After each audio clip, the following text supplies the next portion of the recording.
Oh, man, I am so sorry. We ran out of the opening song record thing. Oh, my God.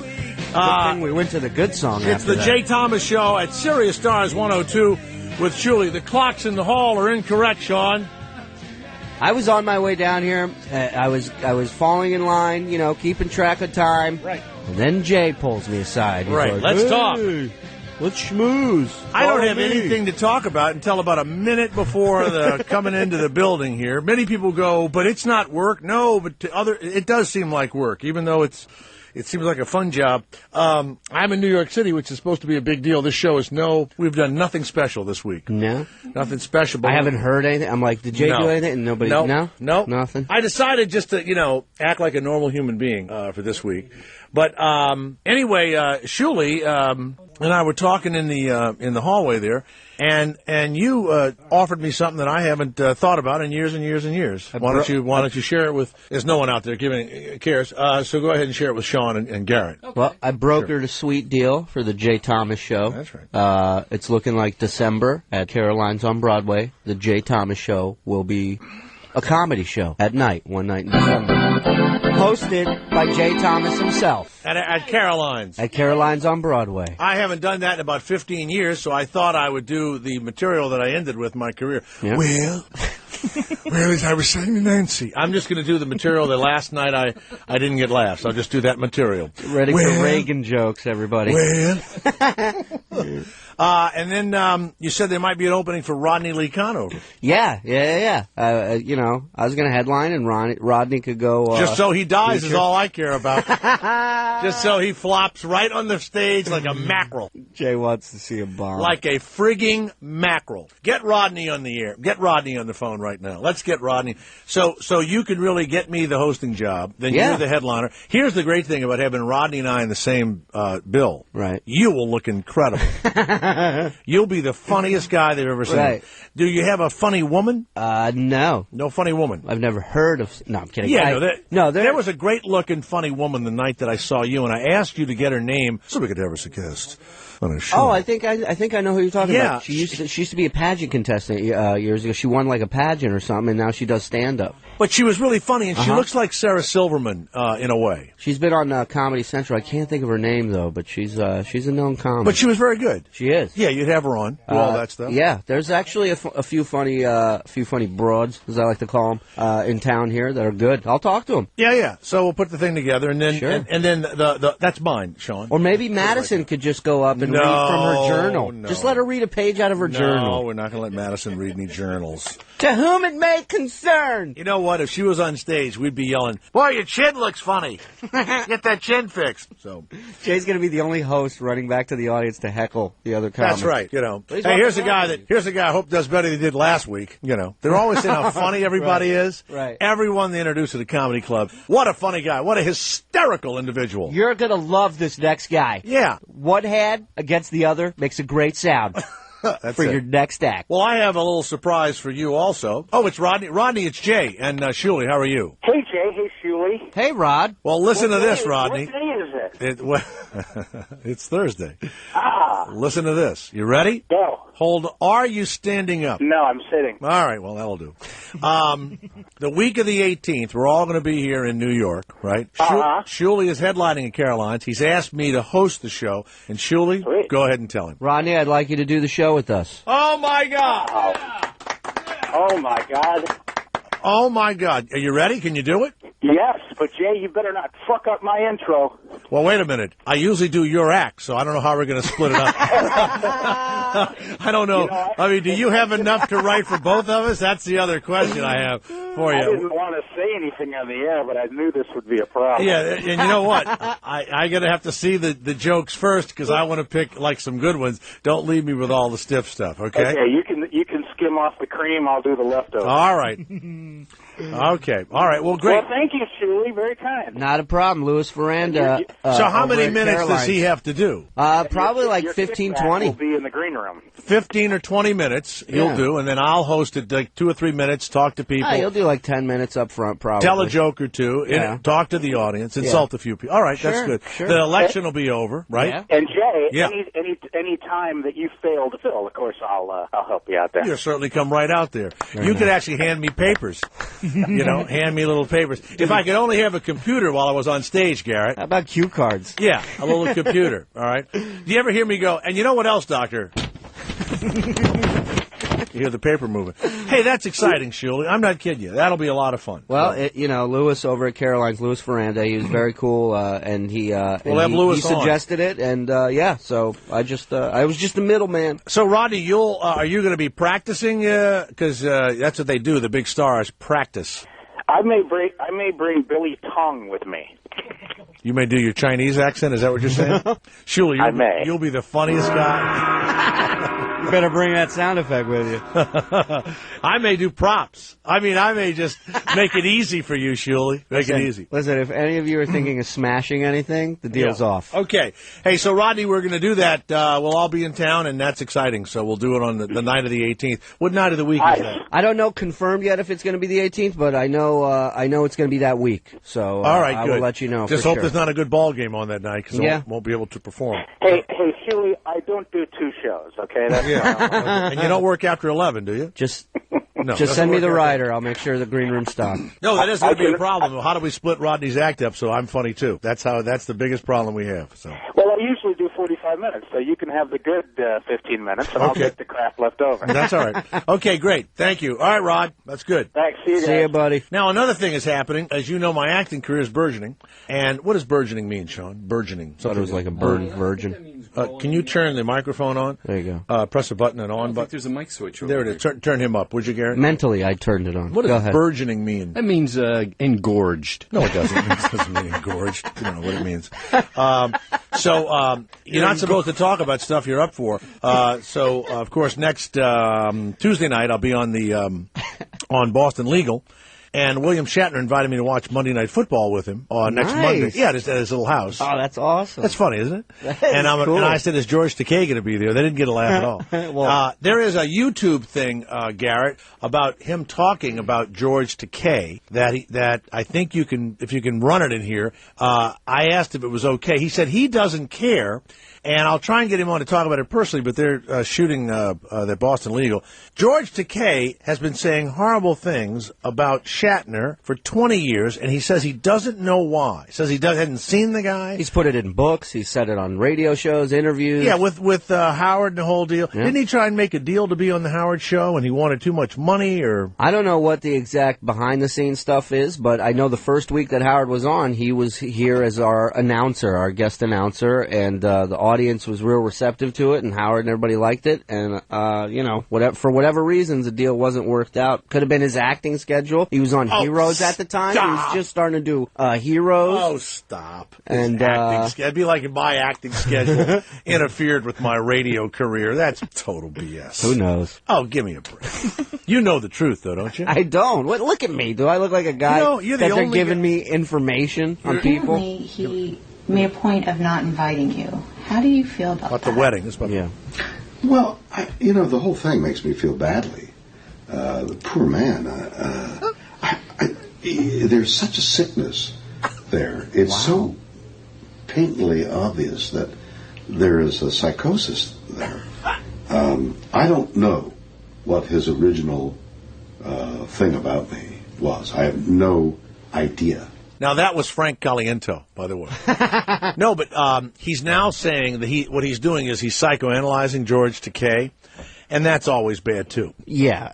when you say the guy's mentally ill. And the story, I remember George saying that, Shatner stole, or would chop out other actors' lines so they wouldn't get that many acting scenes in Star Trek, and he was just a bit of a dick to the other actors. He really, I have to tell you that when I first met him, I thought, he could have been like a bad guy, but he's not, and he likes to work fast, so he doesn't take a lot of nonsense, right?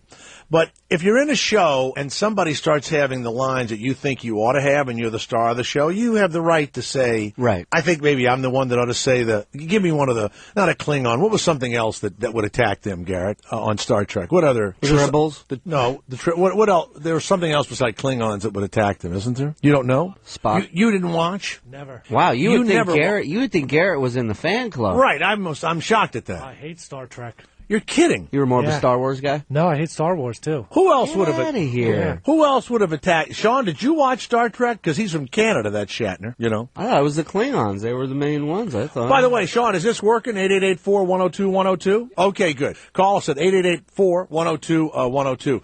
But let's say that you were going to be attacked by someone, and I did it a couple of times in sitcoms where I would say, gee, that sounds like a joke that my character would say. Right. Now, the actor or actress hearing that, it's not going to be happy. Yeah.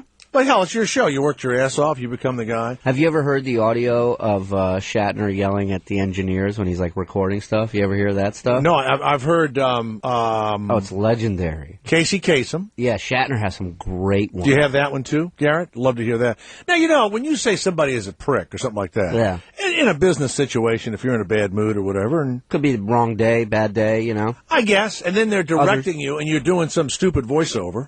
Well, there was one where he's reading a line, I think for a computer game, and his character talks or whatever. Mm-hmm.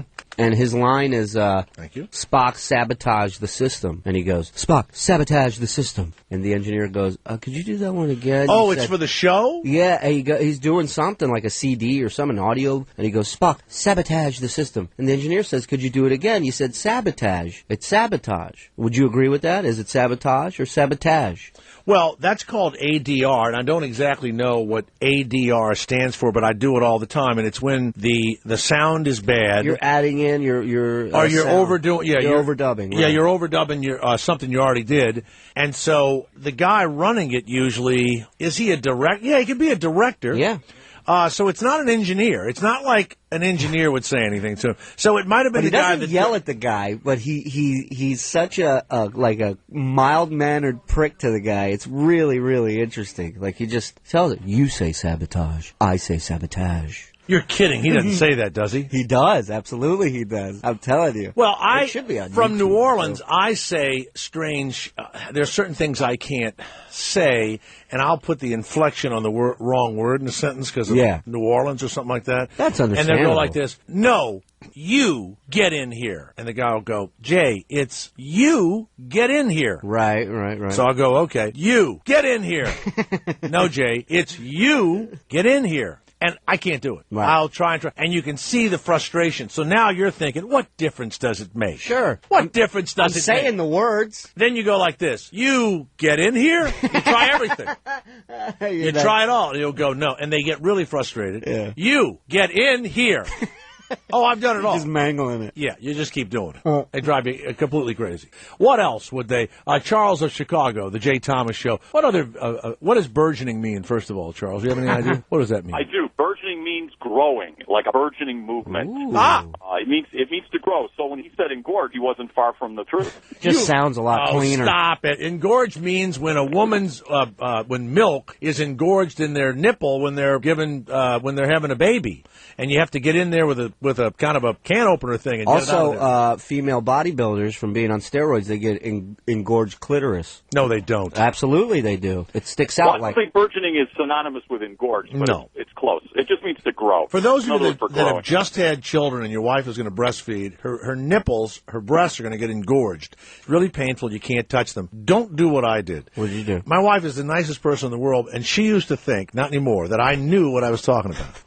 So I would come in, and since I was on the radio, I would say, I just hit a doctor on that we talked about this. And Sean's laughing because he's done the same thing. Every radio guy said the same thing. So my wife, we had our first kid, her tits are huge. Right. They're engorged, and she's had a machine, Right. And the machine's been putting out milk and all, and it's just not working. And now the machine is hurting her. Ugh.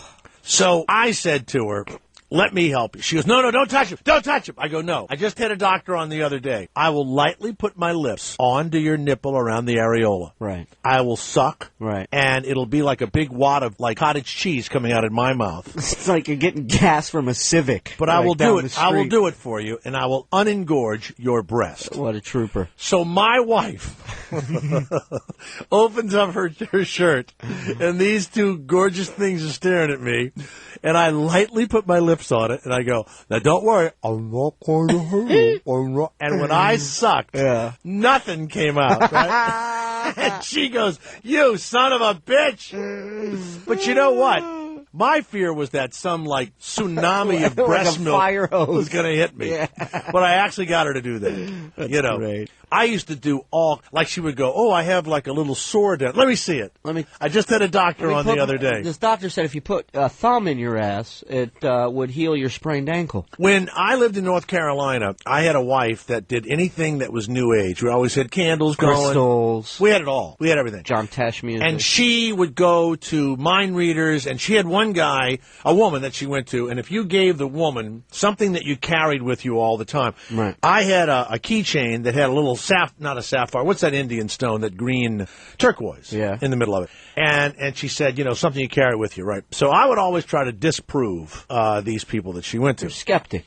Well, I go one night to disprove the woman, and I bring my little keychain, right? And of course, the woman says everything in the world about me totally true. Sure. My father, my everything like that. So then she started saying, well, I'm going to start going to this chiropractor, which back then chiropractors only owned massage parlors. They were considered, shysters and all. She went to this guy, and she came home one night, and I said, so what's going on with the guy? She goes, well, he's been doing something to me, and I just, and I go, what? He's been massaging my coccyx bone. Whoa. And I go, your coccyx bone?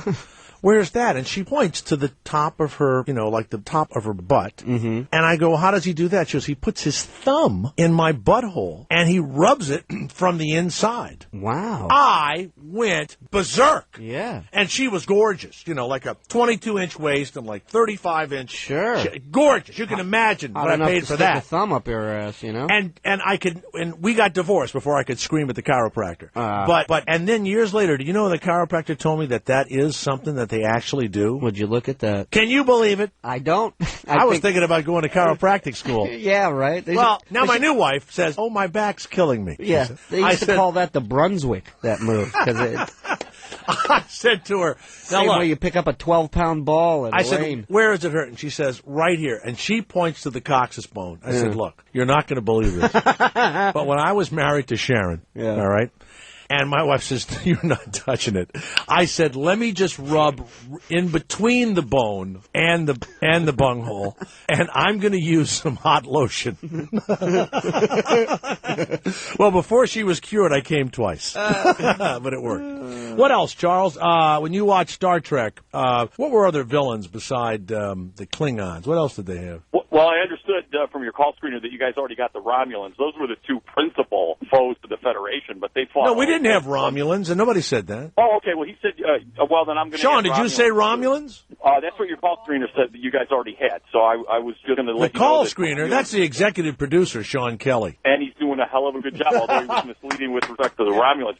And, hey, while I was listening, guys, I got to just correct you on one more thing. I'm sorry, I don't mean to be a pain, but the coccyx isn't at the top of your butt. It's the very, very tip bottom part of the spine, of the spinal column. I know, but that's where it's the last bone of the spine. Well, I explained it properly. You don't need to be like Mr. Perfect. You said top of the butt. I'm getting a visual that didn't... If you're feeling around your ass and you start in your crack and you move your finger straight up, the first bone you hit is going to be the coccyx bone, and it's right above your butthole. Bone. God. The first thing they hit on me was the prostate, and I'll never forget that. No, you don't put it there. That's later when you do that. That's late. I'm talking about when you find that bone first. Don't call up here and correct me. I won't do it again, but yeah, I love the show.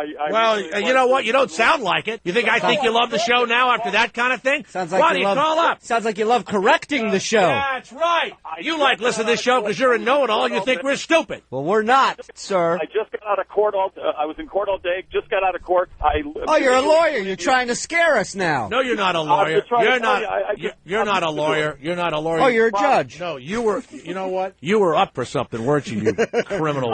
You criminal bastard. What'd you do? It had to do with I molested somebody involving the coccyx. I didn't know. I didn't know.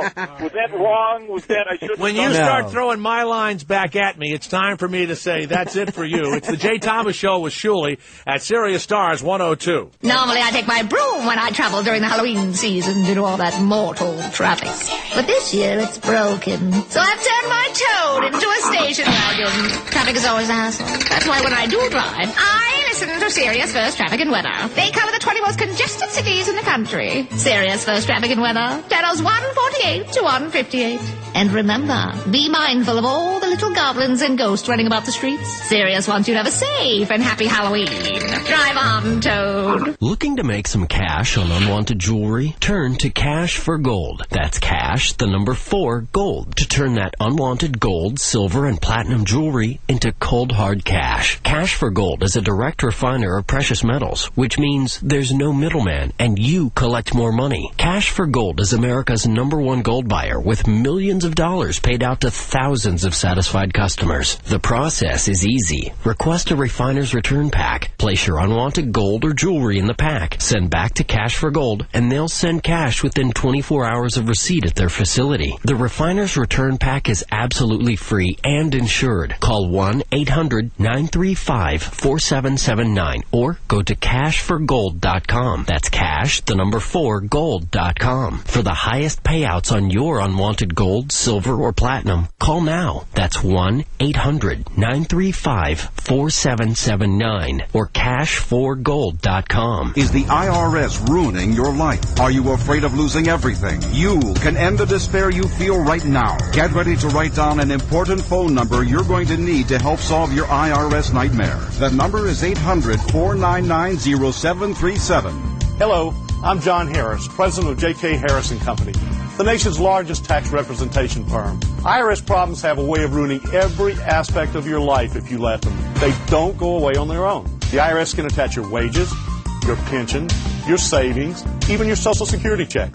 Over the past decade, the tax team at J.K. Harris has successfully negotiated settlements for our clients, saving them millions of dollars. If you owe the IRS back taxes, call J.K. Harris at 800-499-0737. You may qualify to dramatically reduce your tax debt. Call 800-499-0737. That's 800-499-0737.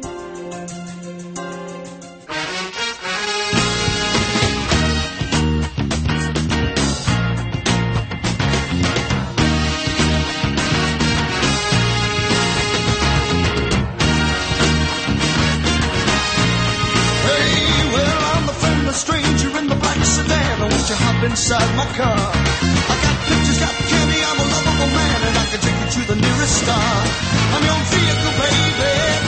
I'll take you anywhere you wanna go. I'm your vehicle, woman. By now I'm sure you know that I love you, I need you, I want you, got to have your child. Good God! Good God! The Jay Thomas Show and Shuley at Sirius Stars 102. Go to jthomas.com, and we still have the political shirts available. Obama the Commie, Get Off My Lawn, John McCain, VPILF, for Sarah Palin, all of them. Plus, My Daddy is a Trucker. You can also email us. Find out where you can get in touch with all the guests, what shows and crazy stuff we're doing here. And Shuley, Jew Gone Wild. Jew Gone Wild, RevBobLevy.com, and we're in New Jersey this weekend, Friday and Saturday. Go to RevBobLevy.com for details. All right. Mike of Hackensack, New Jersey, the Jay Thomas Show with Shuley. Yes, sir, Mike, go ahead. Well, I'm not from Hackensack. I'm from Winnipeg, Canada, buddy. That's a long way from Hackensack. We hit the wrong Mike, but there's another Mike waiting. But that's okay. You know something, Sean? This Canadian guy's already pissed me off. Put him on hold. Okay? Put him on hold. In the penalty box, eh? Yeah, here in the penalty. Yeah, you like hockey, Mike? Okay, enjoy the penalty box. Yeah, 2 minutes. Mike of Hackensack, how are you? How you doing, Jay? Now, I put a guy on hold in the penalty box to talk to you. I hope this is good. Hope this was worth it, Mike. Oh, this is going to be really worth it. I was going to make a comment that I saw you on the Dr. Till show, and it was really good. Hold on, let me redo it. I had to give him up because I knew that we couldn't be the parents to him. Did Jake cry on there? No. I don't think so. No, we didn't cry. Yeah? That's a yes or no. No, we didn't cry. Yeah. But you know what? I kind of forgot it. My son comes on, JT, and we talk about this illegitimate child thing. But before that, and I want to thank you for watching it, Mike, they had the woman, Gloria Allred, on there, and they had a guy on there from like a men's thing saying that men should not necessarily have to take responsibility when they put their penis in a woman and make a baby, even though they weren't aware of the fact that there was the baby. Which side of that argument were you on? I would have to go with the guy's side. Really? You know? Don't you think if you if you get in there and you're diddling around and something happens because of your stupidity also, I mean the kid's just going to be stuck. I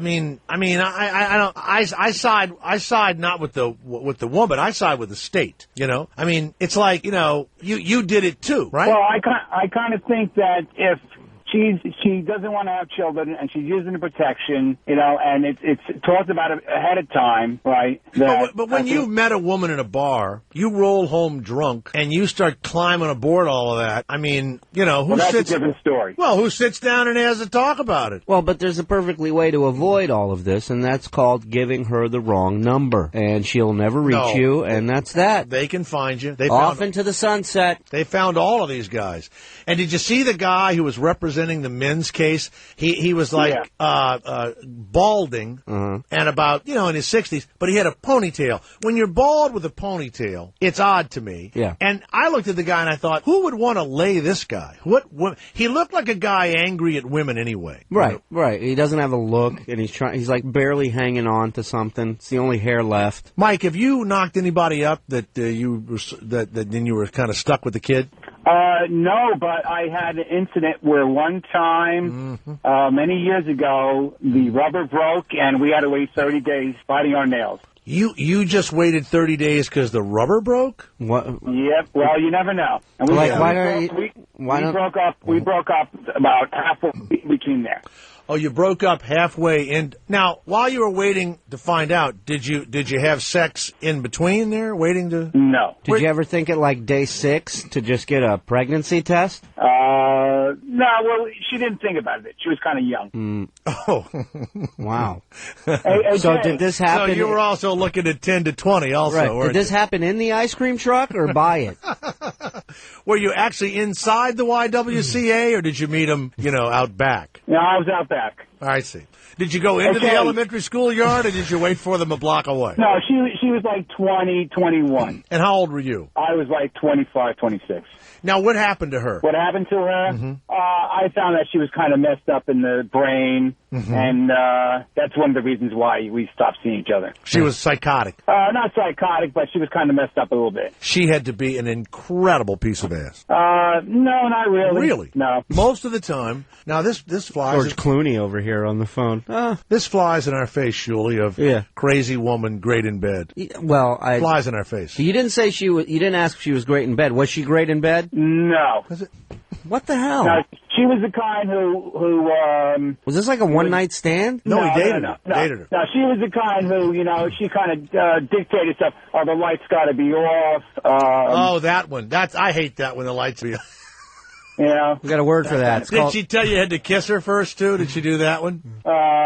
No, not necessarily. No, you know what? She was young. She needed guidance, and you didn't give it to her. Yeah. There's a word for that me and my dad have. It's called Jew broads. That's the word we use. Well, you're on my hair. Go slower. So, Mike, have you ever given up a child for adoption? Is that why you're watching the Dr. Phil show? No, I'm the one who called you a couple of weeks ago, and you made fun of me when I was talking about the Carl Ballantyne thing with Madison. Oh, that's right. Carl Ballantyne, the amazing Ballantyne. And in fact, I'm looking to see if I could be a regular. I could be from now on. You can call me the after the fact Mike.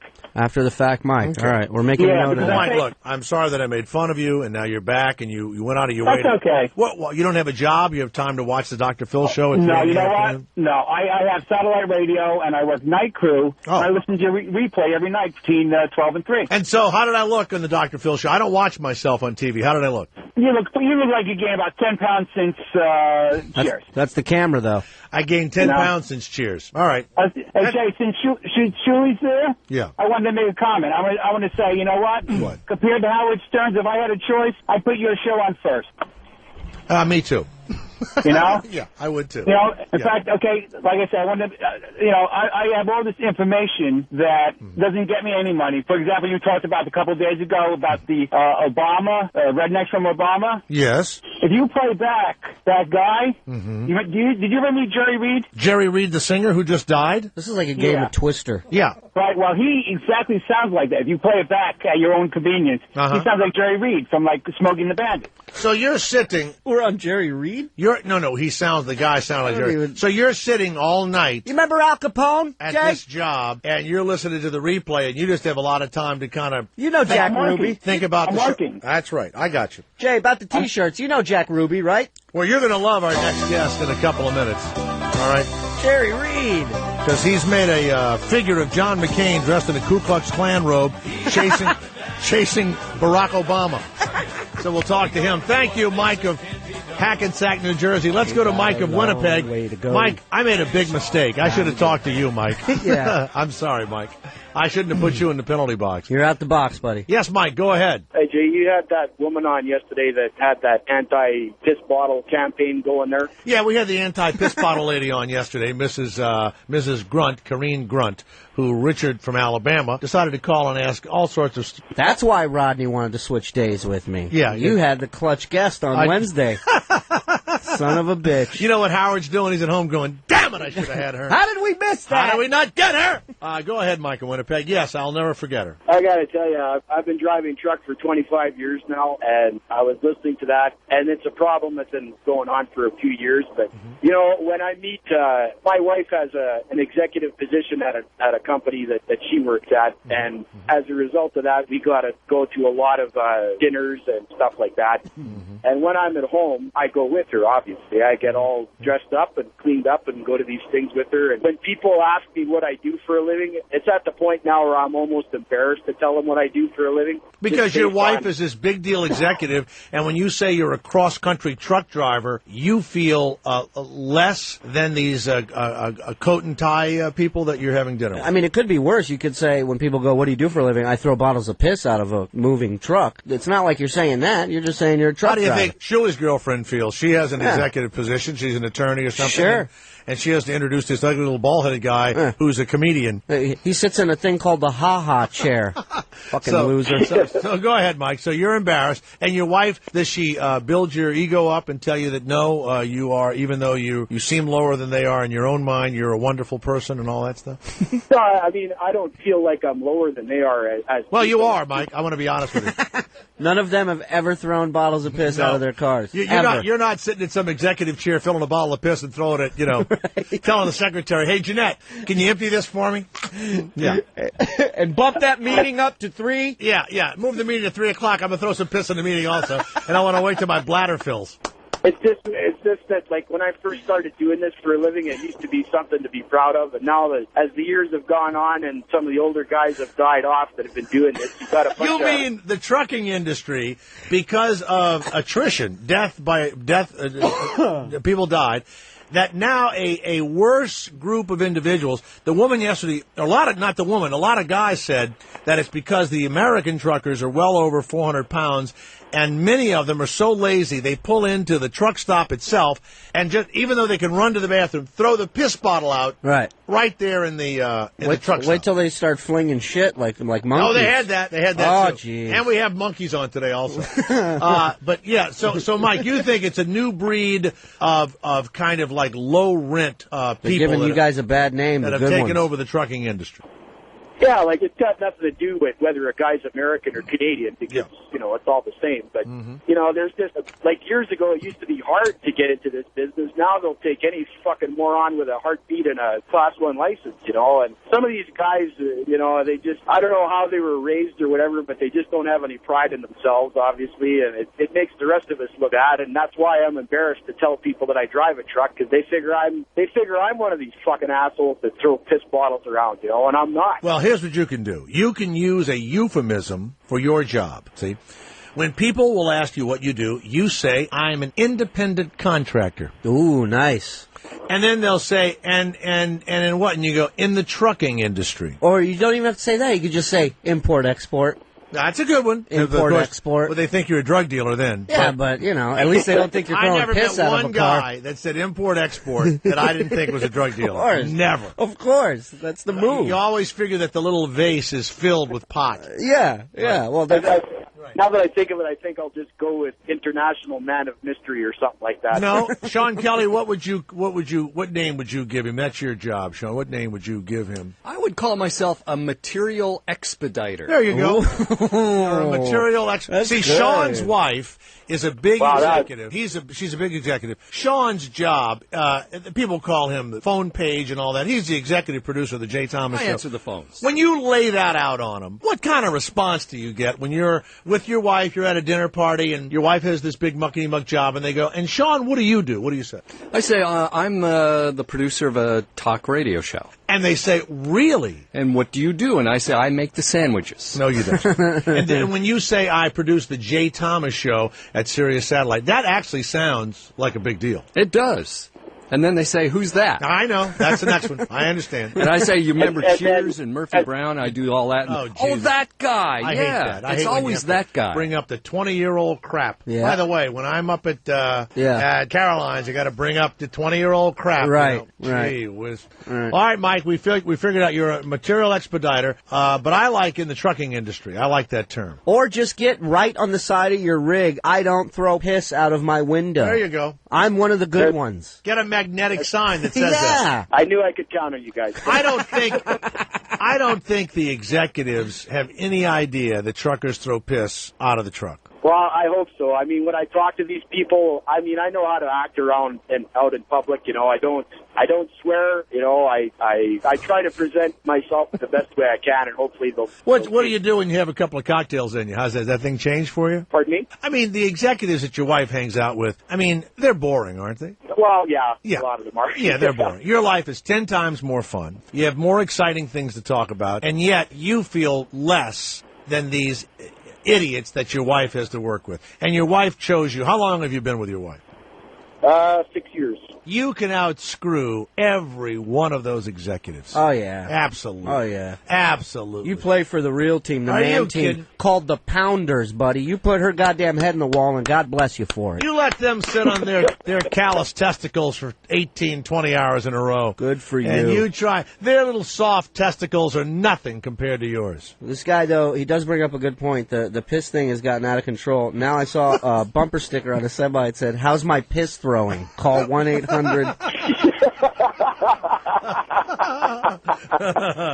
All right. Thank you very much, That's Mike. just a taste of what you could be getting at Caroline's on Broadway in December. 1-800-SPLAT. A few moments ago, Garrett Andritz took a pink plastic bag, and there are these lights. There's a yellow light, a green light, and a red light, and it's flashing when the phones are ringing. And he got up in the middle of my talking to Mike, and he put a pink bag over the light. What's the problem, Garrett? They're so annoying. But they're so bright and flashy. Well, but the pink bag, it doesn't. I mean, now it's like Casper the Friendly Ghost is in the room with us now. Now we look like we're on OutQ. We got a big pink bag over the hotline thing. You know what it looks like? It looks like a deflated testicle with a firefly inside of it. You know? I mean, God forbid.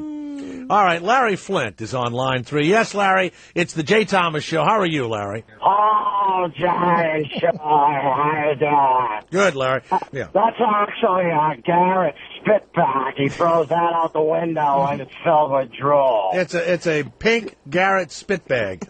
Yeah, how's my spit throwing? It's fine. It's good. Hey, Jay, I wanted to talk to you about Dr. Phil. I watched you on it. Yeah. How could you not stare at his fucking head? I mean, honestly. You know, it is actually a huge dome, and when they put makeup on it, it accentuates it. And so it's even larger when the makeup's on. It's almost like he ought to shave it or something. You know? Take your thumb and draw a mustache on it. That's what his head looks like. But, you know, years ago, I think he did try to wear a toupee, like before he was on TV. He did some local stuff, and it looked like something you would, you know, all it was missing was like welcome. You know, because his bald thing is too big for the toupee. Right. It's just too big. But, yeah. I'm sorry, Jay. Just shout. Go ahead. No, I had nothing else to say. Oh, well, the reason why I stopped wearing it is because Brazil ran out of yak fur. And, who ran out of yak? Brazil? Yeah, ran out of yak fur. You think there are yaks that live in Brazil, Larry? What the fuck do I know? I look at vagina all day. All right, there's Larry Flynn. It's the Jay Thomas Show. What would you do if you woke up and one of your neighbors had a picture of John McCain, not a picture, but an actual mannequin, and the mannequin was dressed in a KKK outfit, and he was chasing a Barack Obama mannequin with a bat. He's next on the Jay Thomas Show with Shuley at Sirius Stars 102.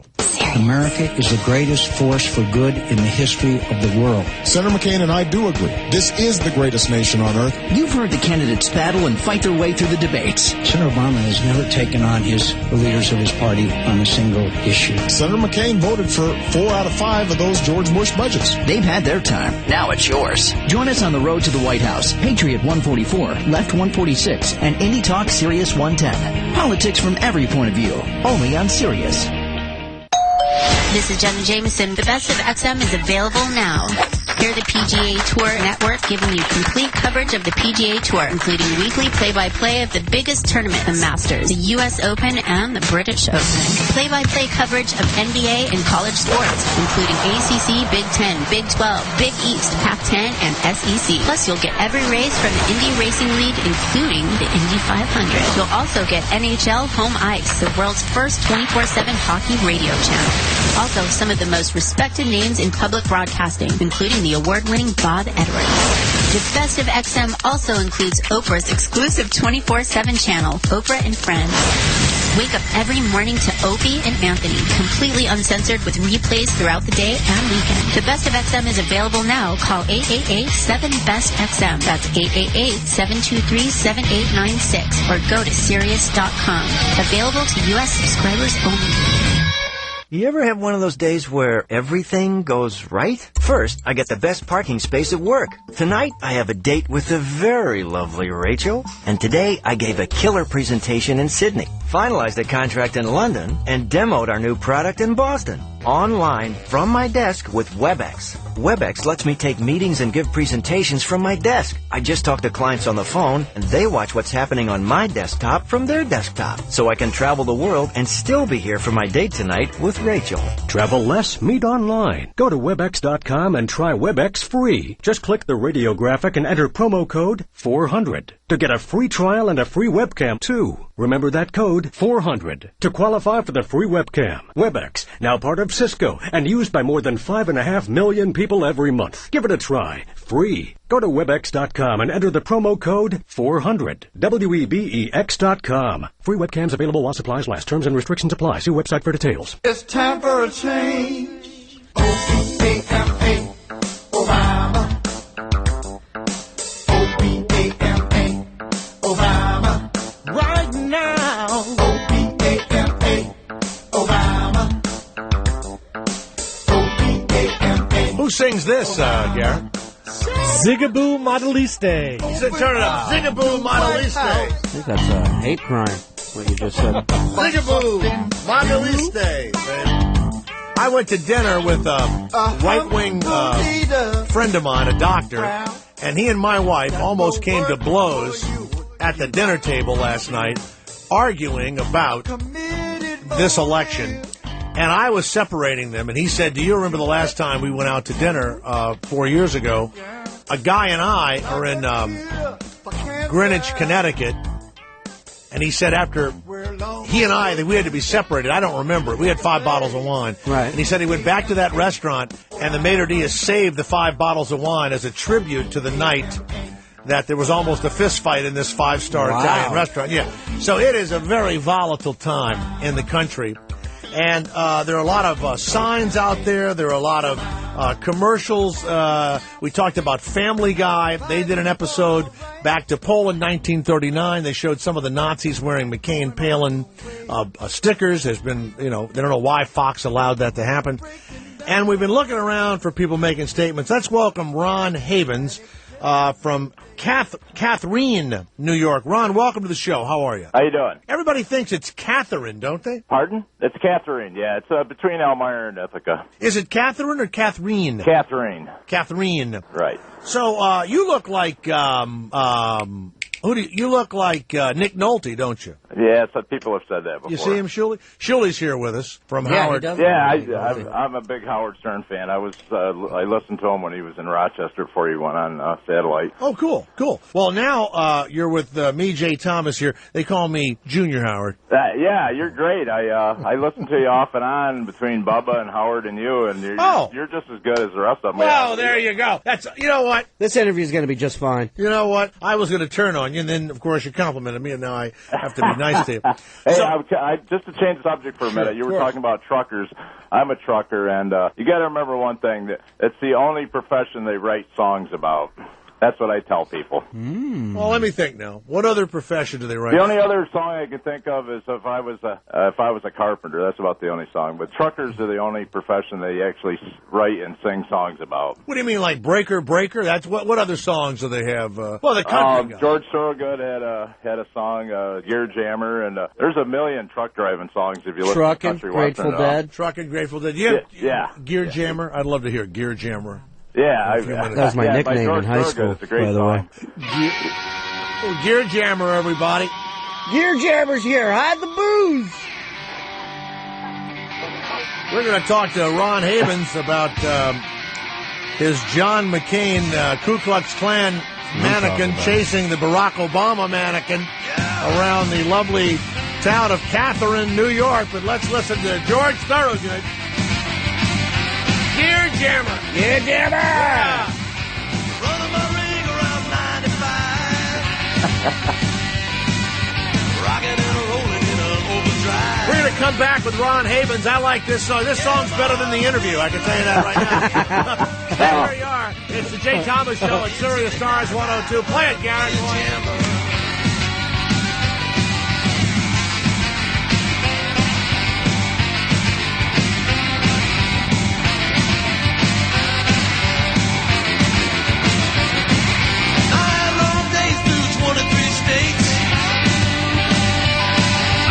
My baby, soon you know I just can't wait. Yeah, the police catch me, I'll end up in the slammer.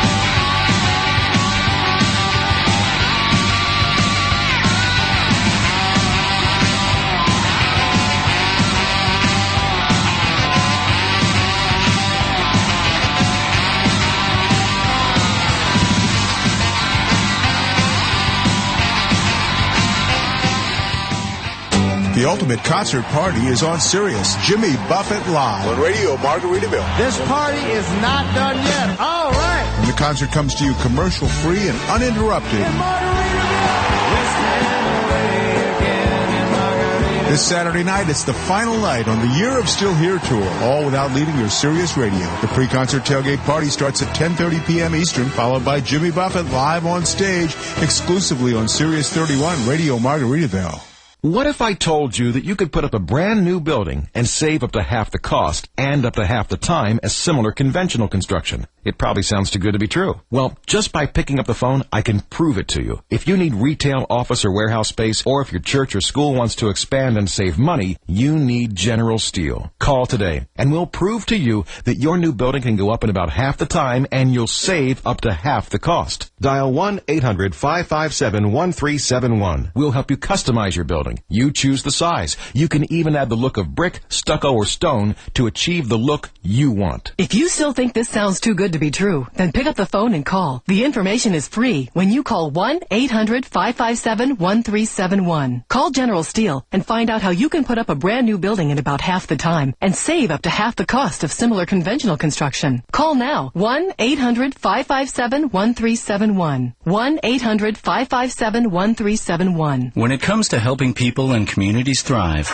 there is an old way, food stamps, and there is United Way. Asset development, financial literacy programs, shoulders to lean on, transportation and health care access, home ownership incentives. Right here in your backyard and across the country, United Way is changing the way. From quick fixes to real lasting change. So we don't just address a problem, like economic dependence, we partner with state, local, and federal agencies, volunteers, educators, and community organizations, and we go deeper to get at the root causes. And we measure success not by dollars raised, but by the families and children whose lives are improved, their pride, their restored hope. That's how we approach every issue we face in every community we work in. That's change. That's what matters. That's United Way. To find out more, go to unitedway.org. And before you give, remember, there's an old way, and there's United Way.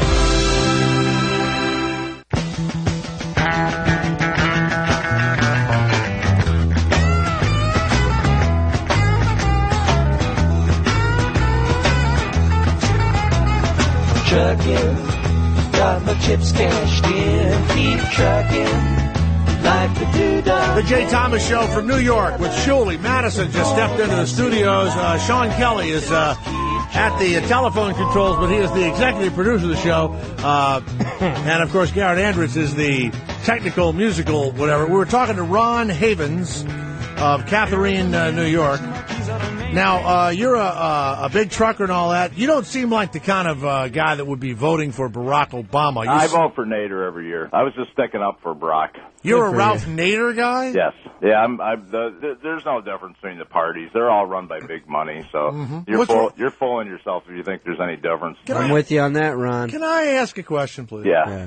What is wrong with that? What's wrong with what? That it's run by big money. That's what it's kind of weird. How about everything, Jay? The only time they get down on our level is around election time. They shake our hands, they kiss our babies, exactly. They make all these promises. Then they go back to Washington, and the lobbyists and the corporations take over. Ron, it's like getting laid, okay? Yeah. Go into a bar, and you're great to all the gals because you want something, right? Yeah, exactly. Well, yeah, it's like having you do it in your life. It's like having an 8-ball. You're real popular until it runs out. Amen. Amen to that, bro. That's exactly right. So if that's true, so I'm voting for an 8-ball this year. No, but if that's true in life, and when they get in there, they're going to be dealing with international powers and bankers and business and trillions of dollars. And no matter who gets in, trillions of dollars in debt. The problem is none of these politicians tell us the truth because nobody would elect them. We're so far in debt, we're never going to get out of it. And if somebody had the balls to get up there and say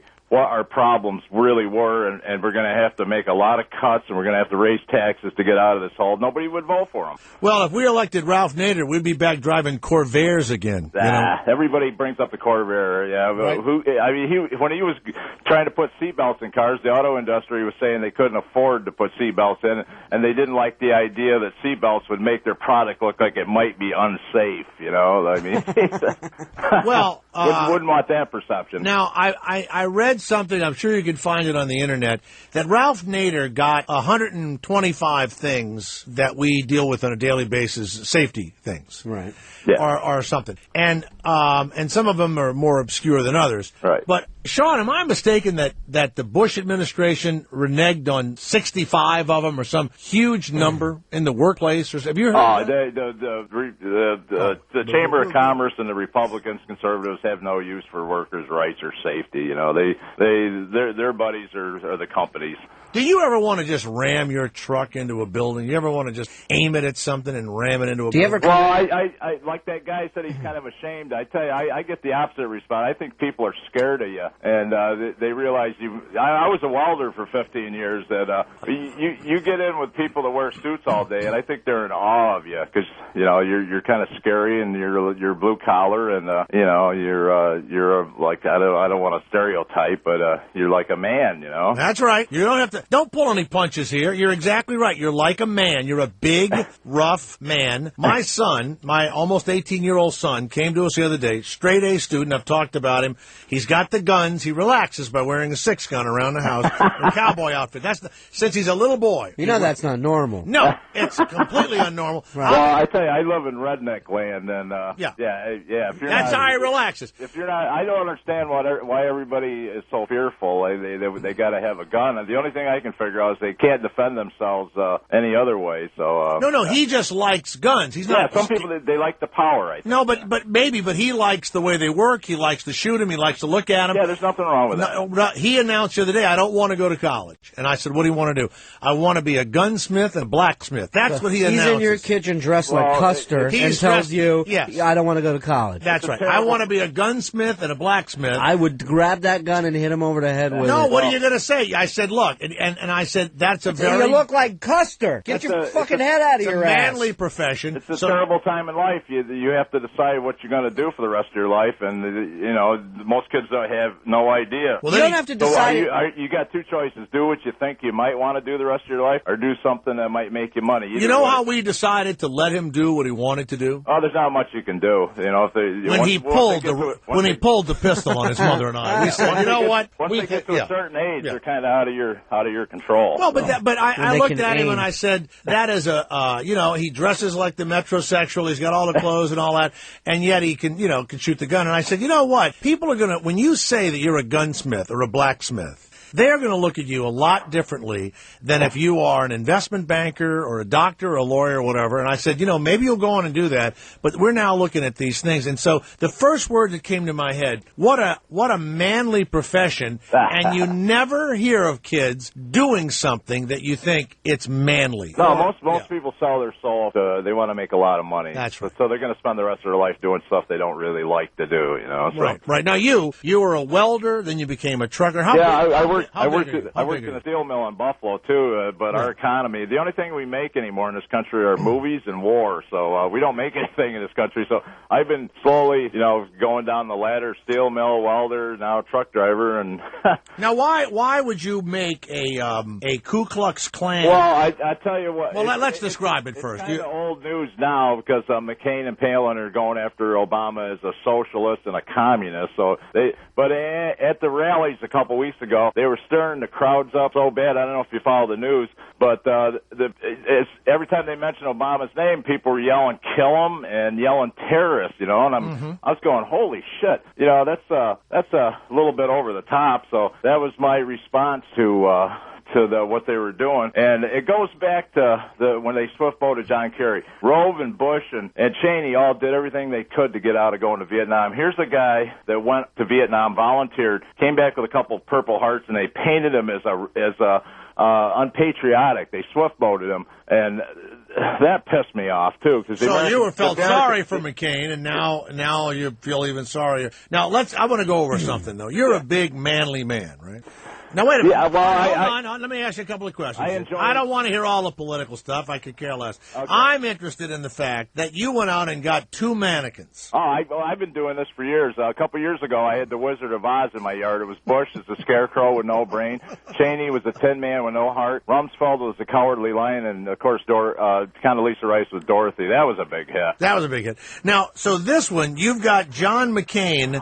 Yeah, where do you get the head from? Oh, you can go to any Halloween store around Halloween time. They got all the politicians. They're full heads. Yeah, they're only $20 a piece, and yeah, I just build mannequins in my yard. I had back in 2004, I had Kerry as Frankenstein with bolts in his neck, and George Bush was Dracula with fangs and a cape. That was a big hit too. But the best mannequin I put out was Cheney when he shot that guy.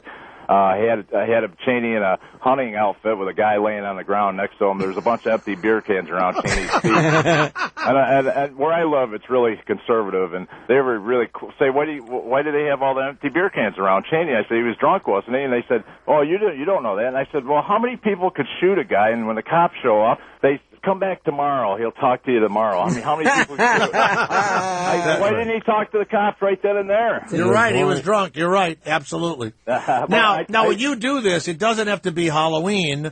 Yeah, it usually is around Halloween. Oh, you did around Halloween? Sometimes when the vice president shoots another guy, I mean, that calls for, I got to get out and do something. It's a very special Ron Havens. Now, you live on a busy street or back in the woods? That's a county road. County road. So how many folks drive by to see John McCain? It's almost a traffic jam sometimes. But what started this was the NAACP complained to the local newspaper. They get nervous when they see Klansmen stuff, and when they did a couple articles, and they found out that I was sticking up for Obama, they kind of cooled their jet. But most of the rednecks around here, they like the idea of a Klansman chasing a black guy. Right. So I noticed somebody sent me a thing that Rush Limbaugh mentioned me, and I was on CNN, and a lot of television and radio interviews, and I just can't believe that you could anger Rush Limbaugh and the NAACP at the same time. It's almost impossible. Let's hear it for Ron Havens, who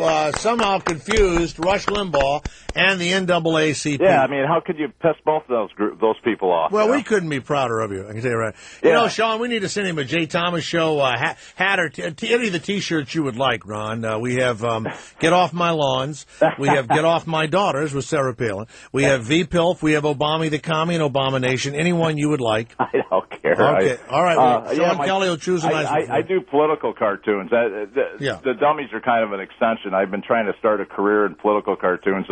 The OdessaFile.com, you can see them on all the time. It's it covers Schuyler County, the little county I live in. Well, I have a little problem here. You've made the Barack Obama man look blacker than he is in real life. Well, I didn't make it. I bought the mask. I understand. And John McCain's face is a little darker. He's pretty pale. But you didn't paint the face blacker to make it black. No. Okay. No, that's Didn't they fool with a couple of things in the newspapers? Time Magazine did that with O.J. Made O.J. blacker. Yeah. They made him blacker. Yep. So you didn't paint it to make it blacker. No, that's the way it came. But you did put gloves on Obama. Yeah, why'd you put the gloves on Obama? Yeah, that was I broke my leg, so I'm kind of gimping around. My family helps me a little bit. They put up with my nonsense, and you can buy fake hands, but the weird thing is when you go to a Halloween store, they're all right hands. There's no left hand.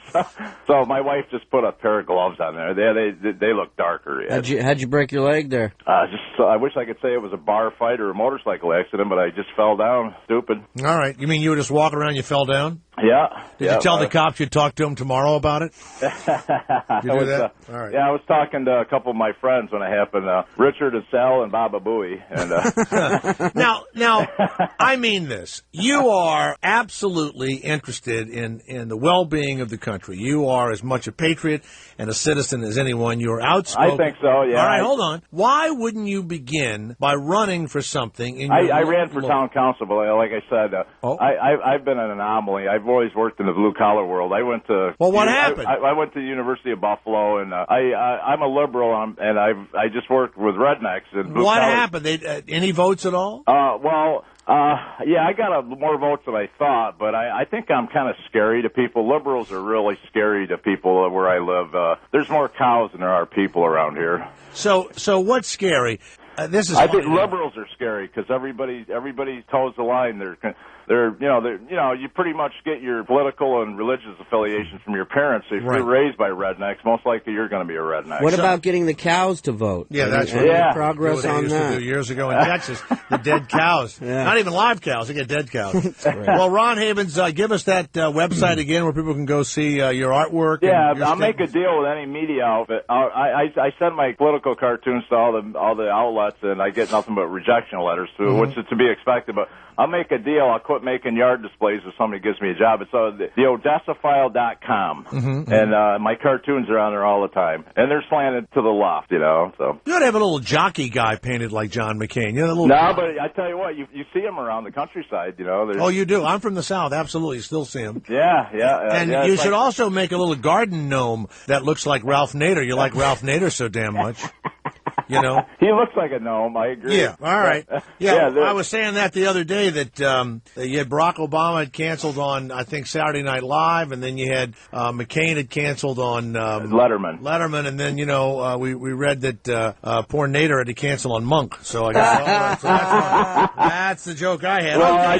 You know what the weird thing is? When I mention Nader, everybody says pretty much the same thing. I don't like him. And I say, can you name one thing you don't like about him? I just don't like him. So you can't even argue with most people. But right, yeah. He doesn't take corporate money, so he doesn't have a commercial on every 3 seconds, So that's the only way you're going to get elected is have some kind of money behind you, Well, Beaver Falls, Pennsylvania, Mrs. Palin was giving a speech there, her Road to Victory rally, and they drop falls, apparently, when they talk about themselves in that area.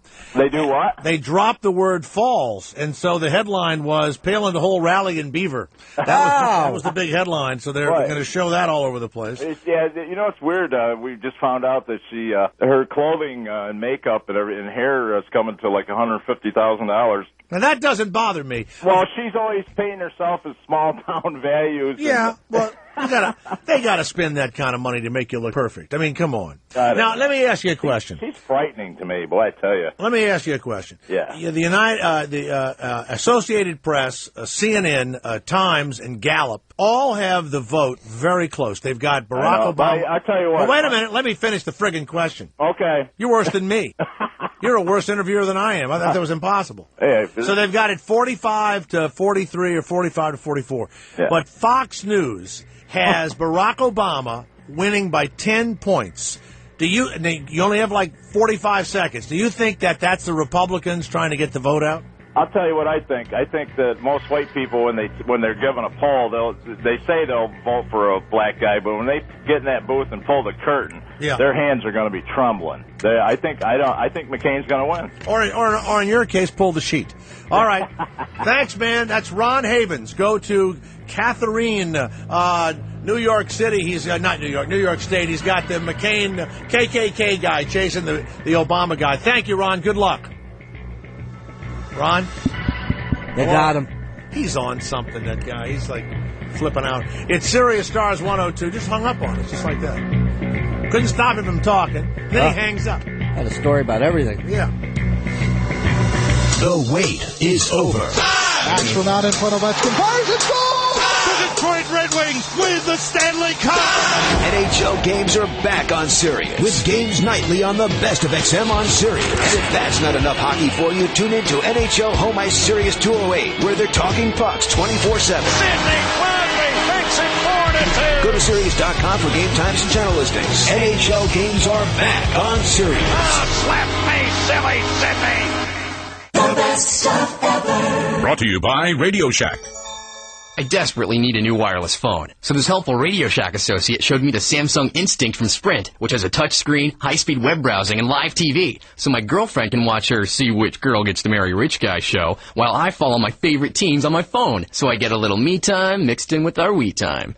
And I'll owe it all to Radio Shack. Don't just buy stuff. Do stuff. Available with select plans only, subject to credit approval, activation, and early termination fees. Restrictions apply. Did you know the most common cause of blindness in people aged 60 and over is a chronic condition called wet age-related macular degeneration, or AMD? The good news is that wet AMD doesn't happen overnight, though in some people it can develop very quickly. It begins with symptoms including wavy lines, hazy vision, and blurriness. So if you aren't seeing clearly, see an eye doctor and get checked out right away, because early detection followed by proper treatment by a retina specialist is key. This message was brought to you by the American Society of Retina Specialists and Genentech. The best of XM on Sirius. South pass, Garnett diving and hangs in the air, throws it off the window and in. This is NBA Commissioner David Stern.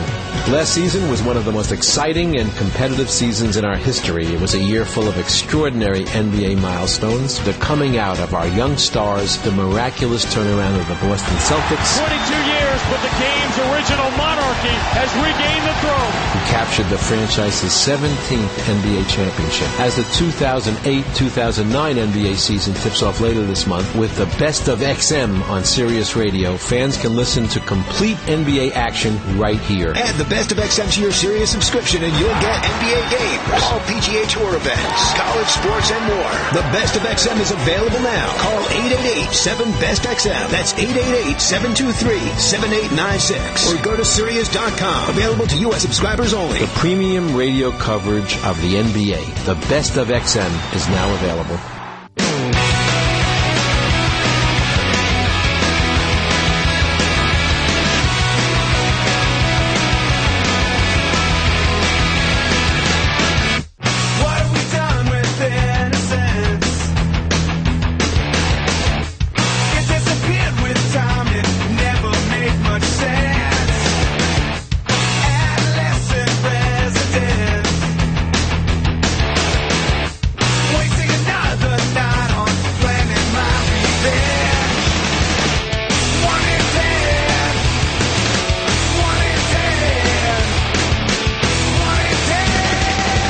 Stars 102, the Jay Thomas Show with Shuley. Tomorrow morning we'll be at Howard 101. And Cheech and Chong have been walking around the hallways for a couple of days here. I guess they're back on stage together. And I've had them on independently. And I saw them last night at the Wise Guy show. And so I guess we'll have them on tomorrow together. Awesome. Cheech and Chong. That's great, man. They hated each other, remember? Yeah, they like each other. You know. It's going to be fun to hang with those guys. Yeah, so the whole deal. So I think, are they on for sure, Sean? Have we made that deal, or do we know? Because I haven't had it confirmed yet, but all right. I'm sure it'll happen. I just walked up and said, why don't you do, they had done the show and all that, and I know both of them independently, so it'd be fun to have them on. In Florida, a man drives through the toll booth and exposes himself to toll workers. But he stops and pays the toll, Shuley. Sack change. Good for him. And so they take down his license plate.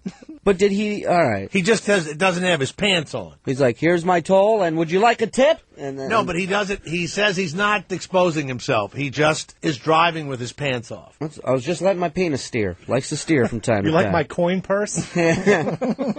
What's bad is that sometimes he holds his hand up and the coins fly out of the window. They don't know where they... Sorry, this cruise control does everything. Yeah, I don't know what's going on here. Where they go from. Here in New York State, we have a blind governor. Or you guys have a blind governor. Governor Patterson. Blind governor walks into a bar. That's right.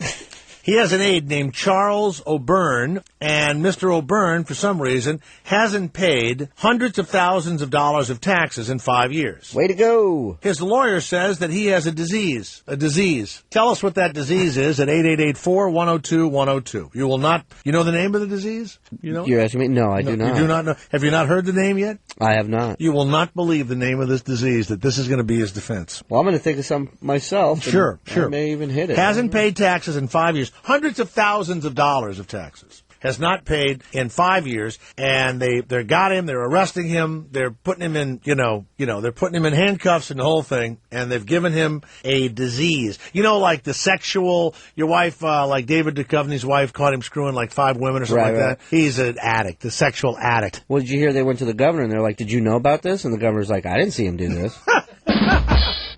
All right, let's go to Michael. Hey, Michael, the Jay Thomas Show. How are you, Michael? Hey, Jay. Yes. I wanted to tell you that Trucker he said they only write songs about truckers and carpenters, but they write them about hookers. They write songs about hookers? Yeah, like Roxanne and And boys of summer, let's go watch Working Girls Downtown. So truckers and hookers, like truckers and hookers. I didn't think hookers for some reason. I just didn't think hookers. But. Hey, let me ask you a question. Both haul a lot of loads. Come on, ladies and gentlemen. Go ahead, Mike. Back it up. Let me ask you a question. That mayor that's blind. The governor. Governor. Okay. How does he jerk off? I mean, he can't watch porn and look at magazines. So I mean. Well, he has a very, very better imagination than most people. Once you lose a sense. Braille Playboy. Dude. That's it. They make it. Yeah. It's just like, you feel it in the little mounds and the little tassels. Oh, yeah. No, in his mind, he probably has tassels. Little tassels. You rub the tassels. And down below, remember when you were a kid and they'd have like a little bear and there'd be a little fur on the thing and all that? Yeah. There. He probably uses some little book from when he was a baby and rubs the fur on the Berenstain Bears. So that's it. I was going to say he has the disease of hairy palms. Well, he actually has a seeing eye fluffer who comes in and licks him, and that's how he does it. A seeing eye fluffer? Can I? Say that again, would you please? Say that again. Please. I'll stay away from that. No, say it again. Say seeing eye. Hey, Jay. Say seeing. Seeing eye fluffer. Yeah, you know what, Michael? You, and I mean this, have got, your speech has gotten much better because when... Thank you, Zay. No. When you first called up here, your whole thing was that you had a speech impediment and all that. But now you just call up, and I can understand everything you say. Have you been working on it, or are you getting better? What's going on with the speech impediment? Well, you know what happened is... What? Listen to this. After I came back from New Orleans, I got pulled over for a DUI, and the cops took me to jail and just ran my head into the wall a couple times. No, they didn't. God. He's his biggest fan. He's killing. Hey, Jay. You're killing yourself. He's killing. Hey, Jay. What? I went to Blockbuster to rent your movie Last Chance. You rented Last Chance, right? Well, where I play the mentally challenged guy, not Ernie, what's his, Artie. I play Artie, yeah. Yes. And I went there, and either it's really bad or it's really good, because they said I can't get it, and it's on moratorium. You can't even order it. What do you mean it's on moratorium? You go on Netflix. You'll find it. It was a small film. Who? Netflix. Netflix. How do you spell that? N is in Nancy, E is in Edward, T is in Tom. Well, how does it sound like you would spell it? Say it again. What is it? Netflix.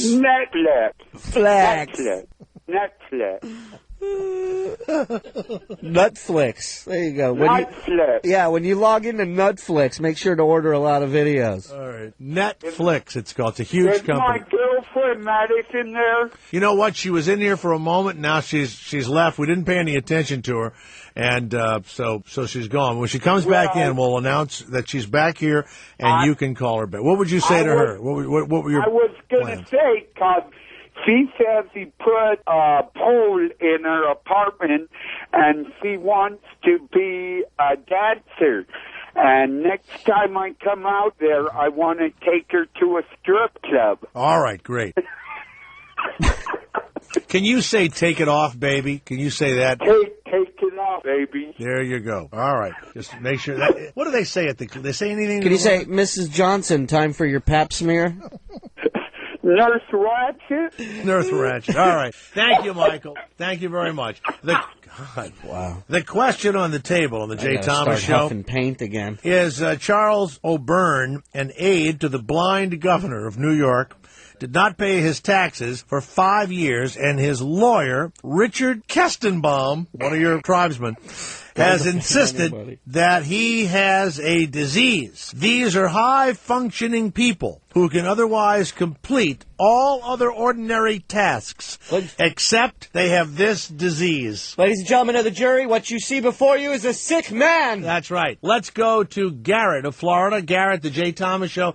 Garrett, what is the name of the disease that this the governor's aide has, who it makes him not want to pay his taxes? What is it called? I don't know, Jay. I just want to let you know, hey, I got this condition that makes me so I have to go about 6 times a day. So, I'm a cross-country trucker, and I can't get out of my truck. So I have to go number 2 all the time. So I just cut a hole in my seat here. Wait a minute. You have a disease. You have to take a crap 6 or 7 times a day.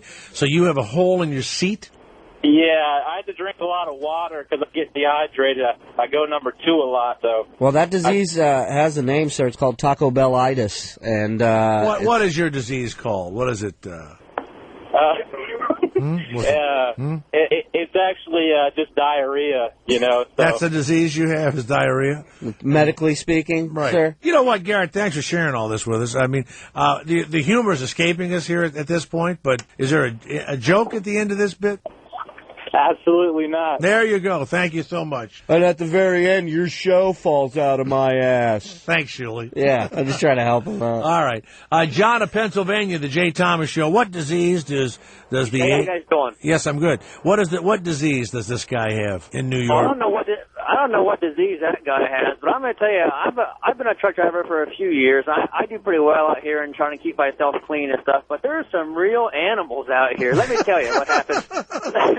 Let me tell you what happened the other day. I was down in a place called Brundage, Alabama. There's a big Walmart distribution center down there. Right. And you got to park your trailer in the door, and then you go bobtail around back and park your truck. Mm-hmm. Well, I parked my trailer, and I went around back, and I parked my truck, and I was just looking around my truck, just looking for things that's wrong with it, and I heard some guy kind of making some noise, and I looked up, and the truck that was parked beside me, he was standing, he had his door open, and he was standing on his rail, and he was facing right toward me, just taking a leak right toward my truck.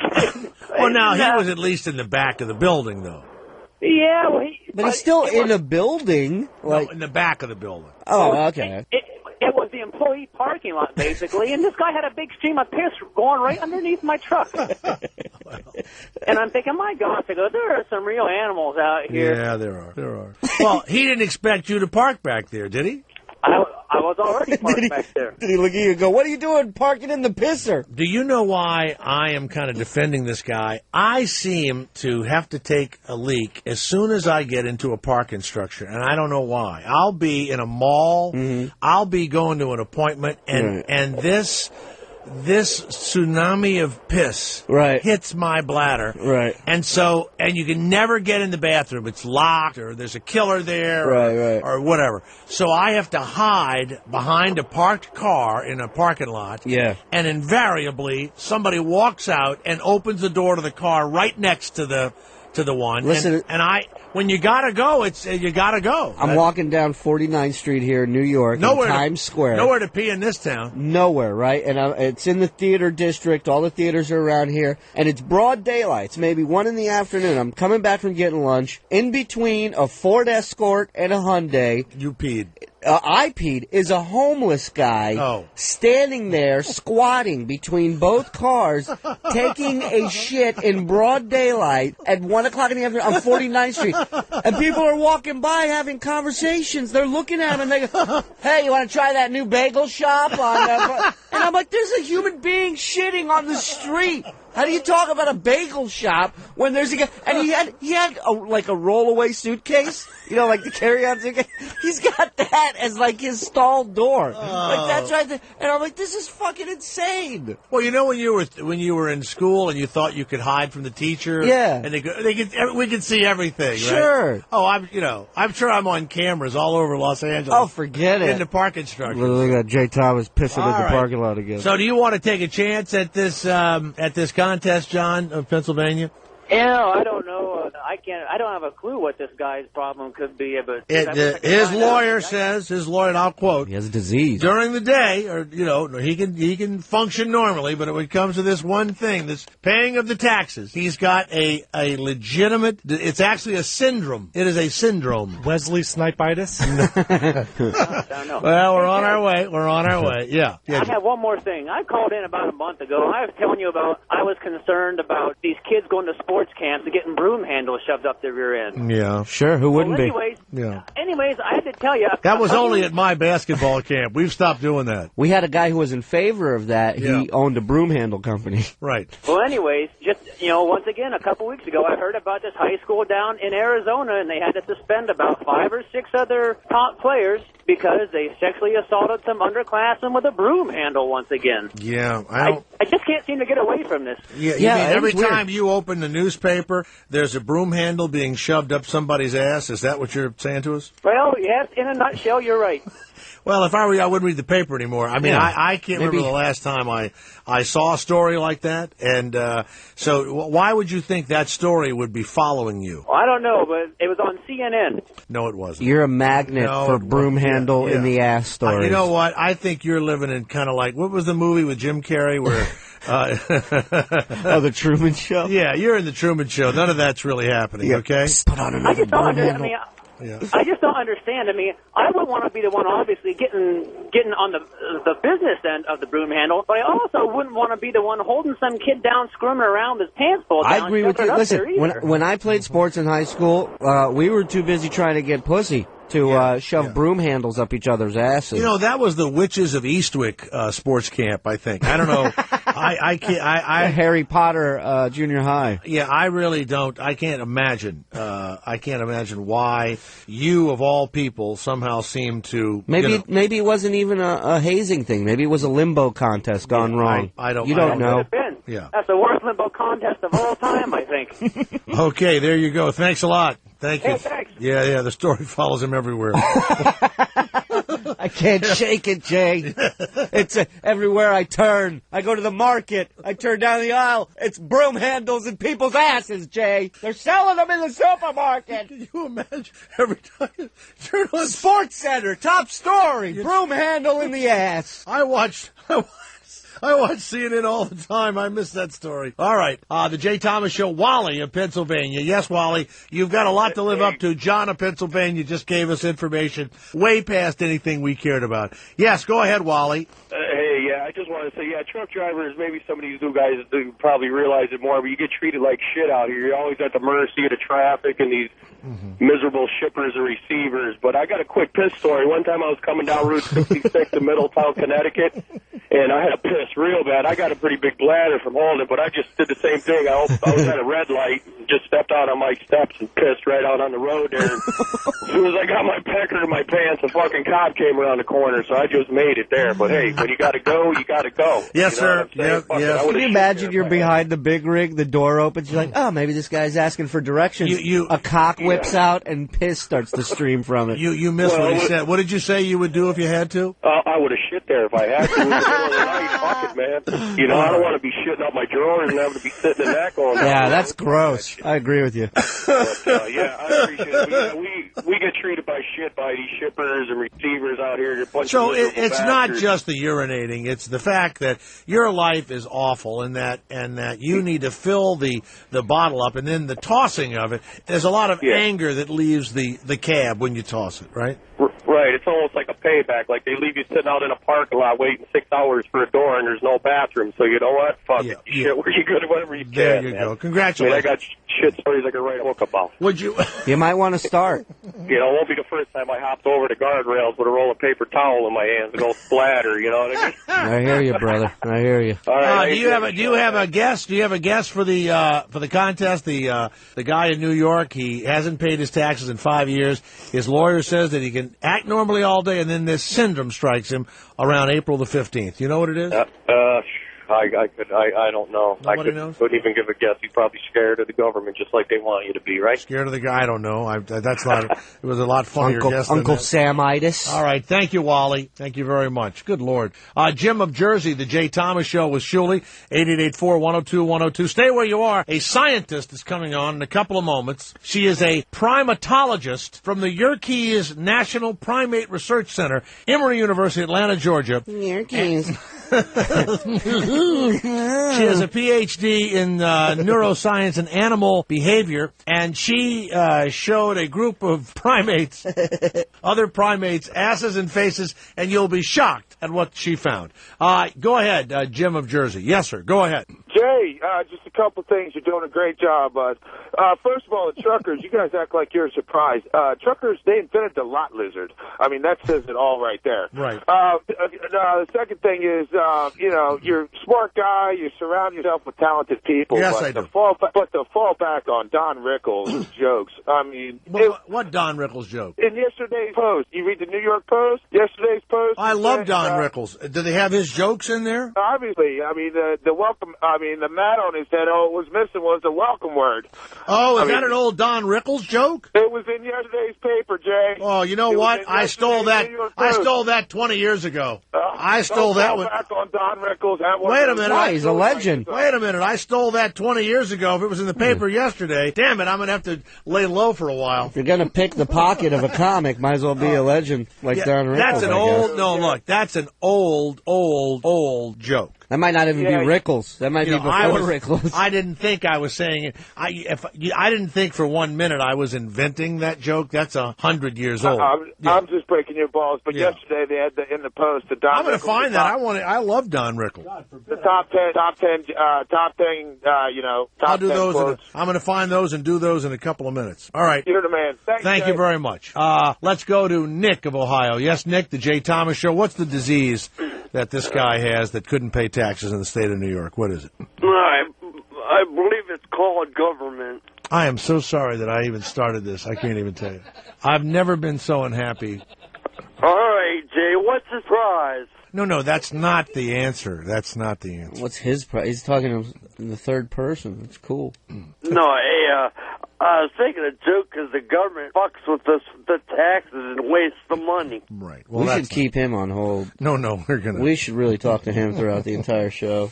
In Lincoln, Nebraska, a former Northeast High School and soccer coach has been accused of blindfolding, tying up the players for his own sexual gratification, throwing a rope over he throws a rope over the rafters in his garage and lifts the boys in the air, then takes pictures of them and runs between their legs, striking their genitals with his hands. I think he's nice. I think they're making a calendar for some charity. 14 boys reported that Sanford Kaplan also gagged them and suspended them from the rafters of his garage. Oh, my God. Now, wait a second. We're going to play zone defense. Staple your nuts. Some of the boys thought it was a most unusual sports camp. Yeah, really. You know, when I was 15 years old, if a coach had me at his house, ties me up, raises me to the rafters, runs between my legs, and is hitting my balls, and taking pictures, I'd have told somebody, okay? I'd have told somebody something, right? Coach, this is the swim team. Why aren't we in the pool? All right. Thank you so much, Rick. We'll try one more time. Tim on line one. Tim, it's the Jay Thomas Show. The man doesn't pay taxes. His lawyer says he has a disease. What is it? A syndrome. How are you, Jay? A syndrome. I'm good. A syndrome. Are we ready? Yeah, go ahead. I called to tell you what that's nataxophobia, I believe. It's nataxophobia? Get out of here. No, it's not that. It's not. That's good. You know what? I hope the Game Show channel's listening. All right. Hey, it's the Jay Thomas Show. She loves monkeys' asses, and she's really smart. She's next at Sirius Stars 102. ACDC Radio. The only channel playing non-stop ACDC music. ACDC Radio. Hear songs from their new CD, Black Ice, their first in 8 years. Out now. Welcome to the sounds of thunder. I'm Angus Young from ACDC. From down under. This is Brian Johnson, and let's keep it rocking on ACDC Radio. On Sirius Channel 29. If we lose our home to foreclosure, what will I say to the kids? My house is worth less than what I owe, and my rate's set to adjust next month. What can I do? Questions like these are plaguing the thoughts of so many Americans today. Today and every day, thousands of Americans are avoiding foreclosure and staying in their homes with loan modification programs. Maybe you've heard the term loan modification, but aren't sure how it applies to you. Maybe you're behind on your mortgage payments and are unable to refinance. Either way, our advice is free, and we're here to help. So to take your first step towards a lower, more manageable monthly mortgage payment and a lower fixed interest rate, visit loanhelpasap.com or call 1-800-577-1792 for your free consultation on what options are available to you. That's loanhelpasap.com or 1-800-577-1792. Want to add a little more weekend to your life? Now you can by signing up for the special Weekender home delivery package from the New York Times. With the Weekender, you'll get the Friday, Saturday, and Sunday New York Times delivered right to your home for as low as $4.70 a week. Call 1-866-TIMES30 to start your weekend. There's no easier way to plan for and enjoy your precious days off. On Friday, read the Weekend Arts for movie and theater reviews or find the perfect getaway across the country in Escapes. Call now, 1-866-TIMES30. With the Weekender from the New York Times, there will be no need to head to the store or newsstand for your copy of the Times. It will be waiting for you when you wake up. Sunday morning, enjoy Sunday styles, week in review, and so much more. The Weekender isn't only convenient, it's also a great deal, as low as $4.70 a week. Sign up today. Call 1-866-TIMES30 or visit NewYorkTimes.com/Weekender. The New York Times.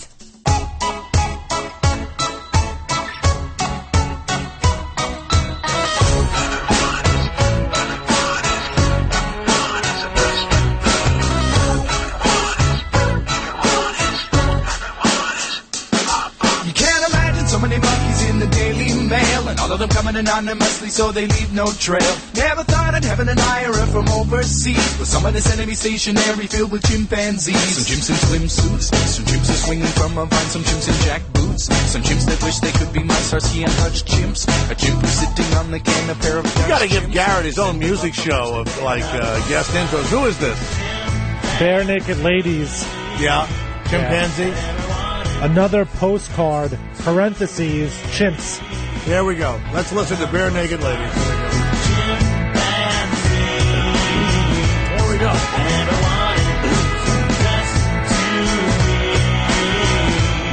All right. Hi, the Jay Thomas Show, where we've actually had John McCain, we've had Newt Gingrich, we've had Caroline Kennedy, and we've had a lady that puts chimps' faces and butts together. So it's quite a show. Jen Pokorny, is that how you say your last name? Pokorny, yes. Pokorny. Well, Jen, welcome to the show. Shuli is here with us. Hi, Jen. Hi. He helps us out here. Now, have you ever been on the radio before and interviewed about the things that you do with chimpanzees? No, I haven't. Now, when you got the call, how'd you feel? Little surprised. All right. Yeah. So were we when we read about it. Yeah, I'm sure. I scour the newspapers and the internet to find people that have dedicated their lives to science and to chimpanzees' asses. I look and I said, man, oh man, I think we have a winner. She's beautiful, she's smart, and she's done something that no one else, and now you work at everything about you, the last name, the Pokorny is an unusual name, and you work at the Yerkes National Primate Research Center. It's almost like the National Lampoon has written your life. It's just unbelievable. And you went to Emory University, one of the great universities in the world, and you're a PhD in psychology and neuroscience and animal behavior program. When you were a little girl, did you own a chimpanzee? Did you have a little monkey? No, I didn't. Did not. Did you always want one? When I was little, I did. What was your first introduction to the world of monkeys or chimpanzees? Well, seeing them at zoos, but otherwise it was studying them as an undergraduate and then getting to do the work with them as a graduate student. I lived in New Orleans as a kid, and we would go to the Audubon Zoo there, which is, I think that they've done a great job, and it's a big deal now. And there was a monkey who's passed away, a famous monkey that lived there. I think it was like Coco the monkey. And Coco... Every monkey was named Coco. ...would get you close to the bars. and then crap in his hand and throw it on unsuspecting Oh, tourists. that Coco. I remember him. And so, of course, as soon as we were kids, we would take some unsuspecting cousin to the zoo. They loved, do they know they're doing it? You know, dolphins know what they're doing, supposedly, and whales and all that.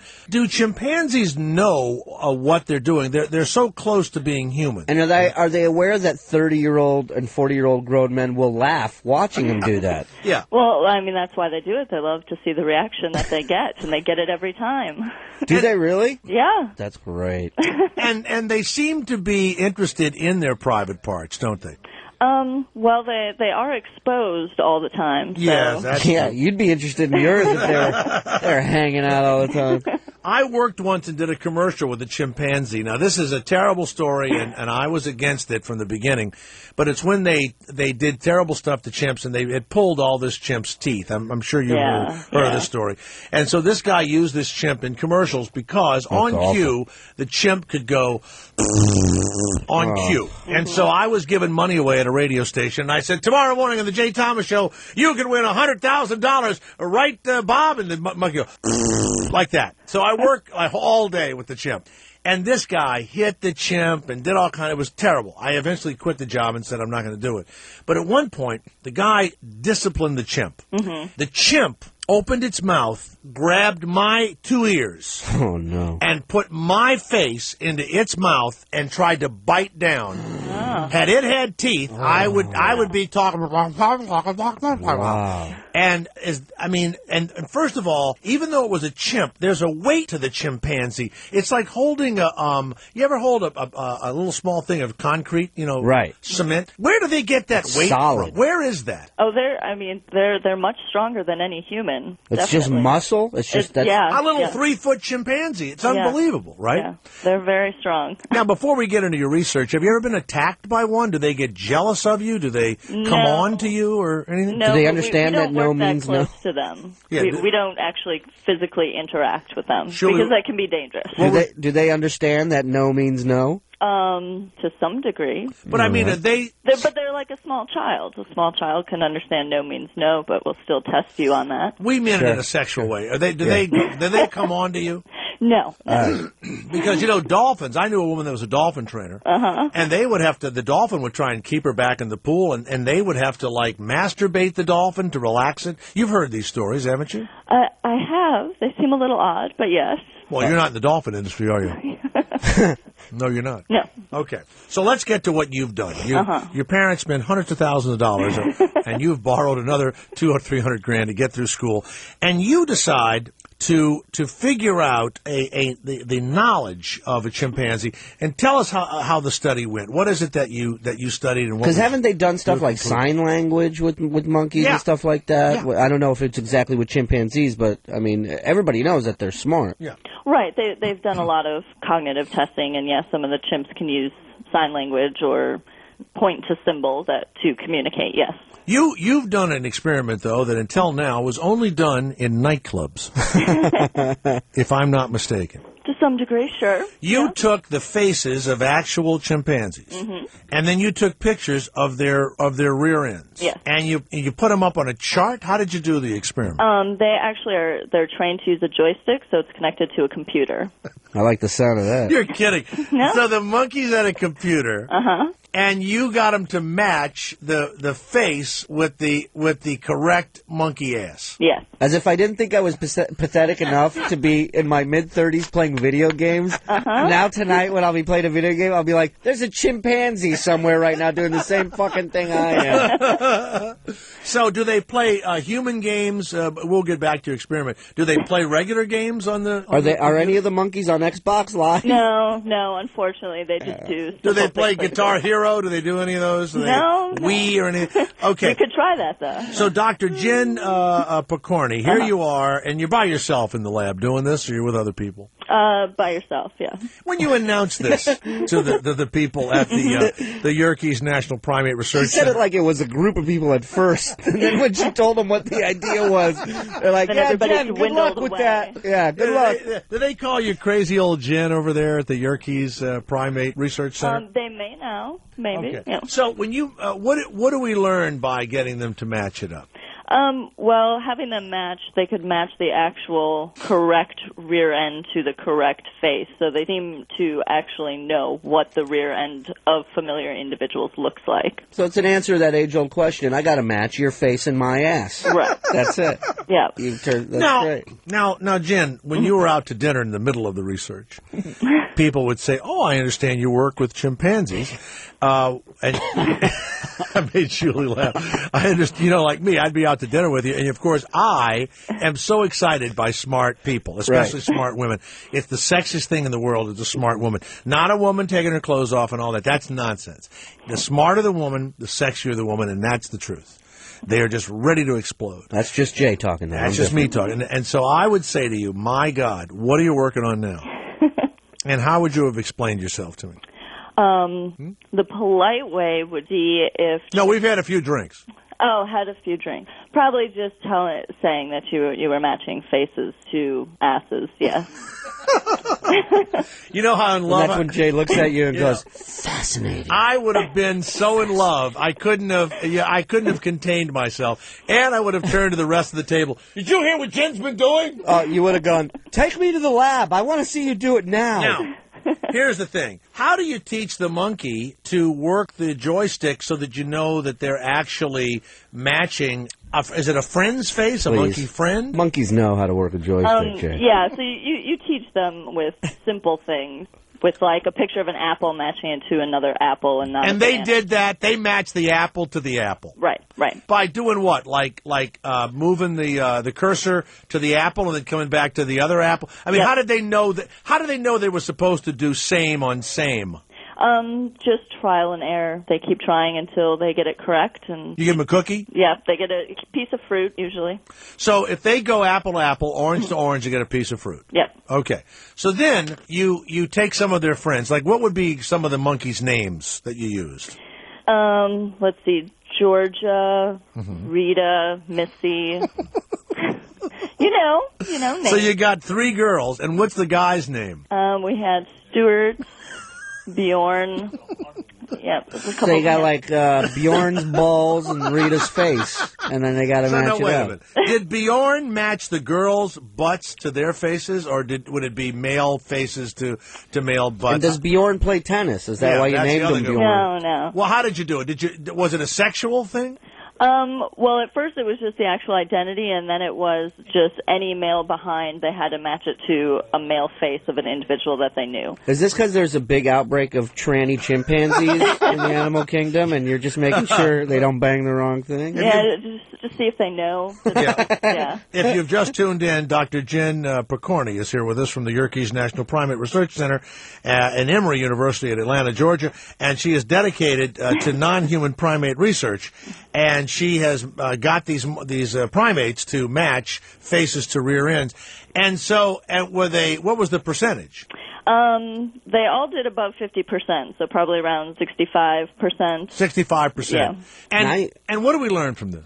Well, we learned, one, that they have some sort of mental representation of familiar individuals, that they, Well, why don't you just use the faces? Faces, because faces are very special in humans, that you can identify and recognize a lot of faces. And butts are very special to chimpanzees. Well, yes. I mean, they're exposed all the time. They walk on all fours, so you see the rear end probably as much as you see their face. Pete of Long Island, have you ever done anything like this? You've been listening to Dr. Picorni here. Have you ever done anything like this in your life, Pete? Any experiment like this, Pete? Oh, yeah, actually, just recently I got 3 right. I got Beyonce, J-Lo, and Jessica Biel. I got You them all. put their faces up and their asses, and you almost like in the Parade magazine, Sure. when you match the star to the whatever. And so you Exactly. did you get? How did you do? I did great. Like I said, 3 out of 3. 3 out of 3. Thank you, Well, Pete of Long yeah. Island. Now, Jen, that is the truth. If you were really into certain stars, and so humans could do the same thing also. Right. Wow. Well, that's great, Jen. Thank you very much. I gotta say, Yeah. though, Go ahead, Julie. Yeah. what is there a risk maybe sometimes to get a monkey that is not too receptive or open to this process? Do you have to discipline it? Do you ever have to spank the monkey? Ever? No. Never. All right, good. That's a bad joke. Well, listen. Jen, thank you for being on Sirius Satellite. Thank you for having me. And really love it. And are you married or single? I am single. Could this be done to people that go into clubs? Could you use it for humans? What are humans going to get out of this research? And you should test the chimpanzees drunk with guessing the picture. Yeah. Because that's a whole nother ballgame. Also, make it 2:00 in the morning and see how fast they can do it. Yeah. And yell out last call. Beside Rosie O'Donnell, who do you think the missing link might be? Are we going to find that one day, that thing that shows us that we went from primate to human, or do you think that God just put some lightning down there and made us all human in one day? I think it's just varying degrees. Wow, that's wow, Jen, thanks. An answer that does Thank nothing. you very much. Sean, sorry. Yeah. Sean, what did you want to add to this? Sean Kelly, executive producer, what did you want to add? I was just wondering, at 2 a.m., do chimps get chimp goggles? Yeah, the chimp goggles, that's right. We've done all the jokes we can. Hey, what did you think of how Jim Fowler treated animals in Wild Kingdom when you were a little girl? Remember that show? Did you remember that show? I don't. Mutual of Omaha, Wild Kingdom. Did he hit them? He didn't hit them, did he? No. No, he treated them okay. All right, good. Hey, listen. Yeah, don't hit them. No, we're not going to hit them. Jen, thank you very much, Jen Picorni. And, you're a good sport, Jen. Where can people go online to find out more and give money to this needed research? They can go to our lab webpage. Okay. What is it? Let me pull it up for a second. You don't know it by heart? I do. www.emory.edu/living_links. Living_links. Yes. Okay. You may get some unusual messages from us. Yeah. Okay, but don't worry about it. Jen, thank you for being on Sirius thank Satellite. you. A lot of fun. It's the Jay Thomas Show with Shuley, Sirius Stars 102. This Halloween week, Radio Classics invites you to listen to some of the greatest and scariest radio programs of all time. Dracula, the Werewolf, Frankenstein, and of course, the War of the Worlds. Meanwhile, on Raw Dog, enjoy Satan's Halloween special and Raw Dog Zombies. What are they going to do, grunt between comedy clips? Sounds hilarious. George Romero's waiting for his check. Classic Halloween Radio on Radio Classics 118. Scary Comedy on Raw Dog 104, Comedy Uncensored. All next week. My name is Manny. I have 3 tattoos. One of them, I regret. The wrecking balm faded it away. It really worked. I'm Gavin. Got a tattoo on my forearm, and it was the biggest mistake of my career. Thanks to this product, Wrecking Balm, I was able to remove it without the expensive laser treatment. Hi, my name is Lindsay. I tattooed the name of my ex on my arm. Wrecking Balm works. Look, you can't see it. My ex is finally history. I'm Will. I was able to redesign one of my tattoos because of Wrecking Balm. It doesn't sting, no burning. It's fast. I would recommend this product to anyone who's thinking of getting rid of their tattoo. Finally, tattoo removal in the privacy of your own home with an FDA-approved removal device. Wrecking Balm, the devastatingly effective tattoo removal system. It's fast, it's easy, it works. Call right now for your in-home 60-day risk-free trial of Wrecking Balm at 1-800-667-4534. That's 1-800-667-4534. Fade your tattoo now by calling 1-800-667-4534. That's 1-800-667-4534. Attention truckers. TruckerFunds.com has 3 ways to put more money in your pocket. 1. If you're a trucker with less than $500,000 in annual sales, they'll give you the lowest funding rates that large fleets pay. 2. TruckerFunds.com will pay you a monthly fee and referral fees to wear their banner on your truck. 3. 1, 5, or 50 trucks, you get the lowest rates, highest advances, free credit checks, and best service with freight bill funding from TruckerFunds.com. Call 866-950-6669 or online at TruckerFunds.com. Here you go. Hey, where's the fries? We only serve burgers. And my drink? But wait, don't tell me. You know that place between one-stop service and endless hassle? I'm definitely there. It's the same with insurance. Not all companies can provide the coverage you need. State Farm can handle all your insurance needs. You could save almost $600 just by insuring your car and home together. Call, click, or visit and start saving today. Like a good neighbor, State Farm is there. Average savings reported in national survey by new State Farm policyholders that switched and saved. Homeowners insurance may not be available in all areas.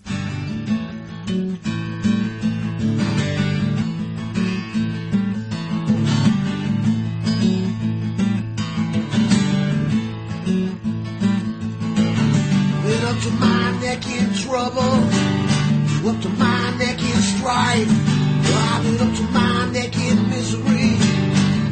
For most of my life, I was a fool. Know what a fool can do. I'm telling you,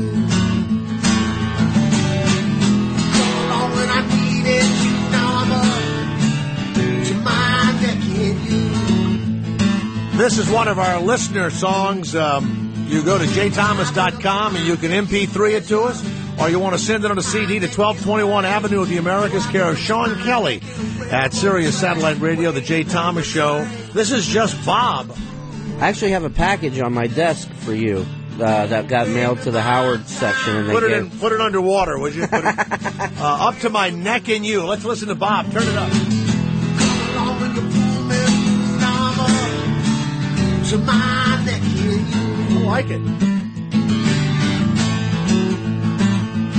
Well, I've been up to my neck in whiskey, up to my neck in wine. Well, I've been up to my neck in wishing that this neck was mine. And I was a loser. You lost me. Well, you were too good to be true. Yeah. All right, let's hear it for just Bob. By the way, we've got to know what city you're from and you know, give us some information about you. Bob's pretty specific. Up to my neck in whiskey, up to my neck in wine, and up to my neck in you. I love it. The question on the table from earlier to win a valuable prize from the store at jthomas.com. The administration of the blind governor of New York, Stevie Wonder Patterson, Charles O'Byrne, claimed that he failed to pay taxes for 5 years because he has a syndrome, according to his attorney. And Richard Kestenbaum said that these are high-functioning people, can otherwise complete all ordinary tasks in their lives, and then they have this syndrome. And he's going to fight it on that. Let's go to Dave of Massachusetts. Yes, Dave, go ahead. Hi, Jay. Yes, sir. What is the name of the syndrome? It's a Laters-Filer syndrome. Laters-Filers syndrome. That's correct. As sick as it is, you're close, but that's not it. But that's pretty close. Now, he didn't file at all. Well, he didn't, but I believe that's what they're calling it. No, I'll give you another chance. He wasn't late. Maybe. That's it. Thank you, Shirley, for running the contest. The non-filer syndrome. You came very close, though, Dave. Very close. The lawyer is actually going to go to court and say that the guy has non-filer syndrome. And very high-functioning people who otherwise can complete all ordinary tasks. They looked absolutely normal on a daily basis. Many of them don't drink and don't smoke. They're good family people. They just have the inability to file their taxes. And there are not many of them. And most of them are doing, 3 to 7 in state penitentiary. When the governor was asked if he believes in non-filer syndrome, he said no. Yeah, well, if it existed, they would have called it Joe Louis syndrome because he was the first one to have it. I have the same problem with my show prep on Monday. Just unable to want to do anything. Not give a shit-itis. What do we have for Dave of Massachusetts? Or you can go to pick a T-shirt or whatever you want, Dave. All right? Okay. On jthomas.com. Hold on right there. Sean will tell you how to get it. What do you have? You have the let's find out. Hold on, Sean. 1 second. You have the Obama the Commie. You've got Sarah Palin. I'm going to see what he wants to guess. Put it back on 1. Okay. Pop it back on 1. You there again? Well, what are you going to choose? Obama the Commie, Sarah Palin, V-Pilf, Get Off My Lawns, Get Off My Daughters. We've got John McCain, Get Off My Lawns. Or my daddy's a trucker. Which one are you going to pick? I think let's go with the Obama. I don't know if you want Obama the Commie you want? Well, I probably wouldn't be able to wear it in my neighborhood, but it'd be interesting to wear. Obama the Commie? Sure. You want Obama? Let's hear it, Obama the Commie. You want it? You got it, pal. Do you live in a neighborhood in Massachusetts with a lot of college professors, a lot of those left-wing socialist You bet I do. Yeah. Tree hugger neighborhood over there, a bunch of tree huggers. You near Boston University, Boston College, or Harvard? Well, I live in the western part of the state in Wilbraham. They're out there throwing the frisbee around and stuff. You live in Liverham? Wilbraham. That they're hacky sacking. God, that may be the worst name of a city I've ever heard. No, the worst I've ever heard. I played there 2 weeks ago. Woonsocket, Rhode Island. Yeah, that's pretty rough. Oh my God, Woonsocket. That sounds like the surgery you get to go from a guy to a chick. That's actually Indian for vagina. If you know that or not. All right, thank you, Dave. No problem, Jay. Karen of Arizona, the Jay Thomas Show. Yes, Karen, go ahead. Hey, Hey, Jay, I had two things to tell you. One is that we were riding the bus to work one day, and we saw a homeless guy leaning up against the building taking a crap. Okay, that was not really hot, but all right.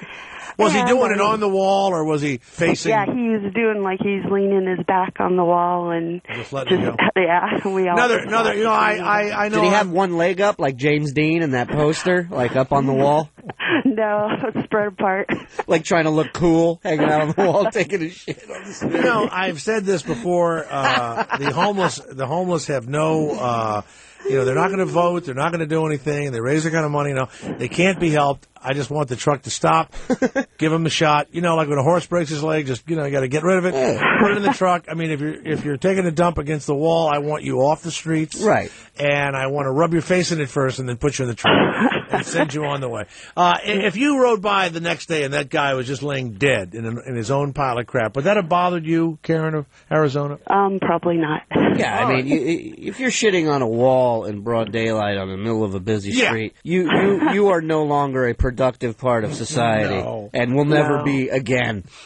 You stop being productive as soon as you pull those pants down. It's not like a guy's hanging out on the wall. He's taking a dump on the wall, and he goes, "Holy shit, it's 2:30. I got to go pick my kid up. What am I doing?" Yeah, no. That's not Hey, gonna Jay. happen. Yeah. I was going to also tell you your contest is really cool, and there's some borscht by an angel in there for you to check out.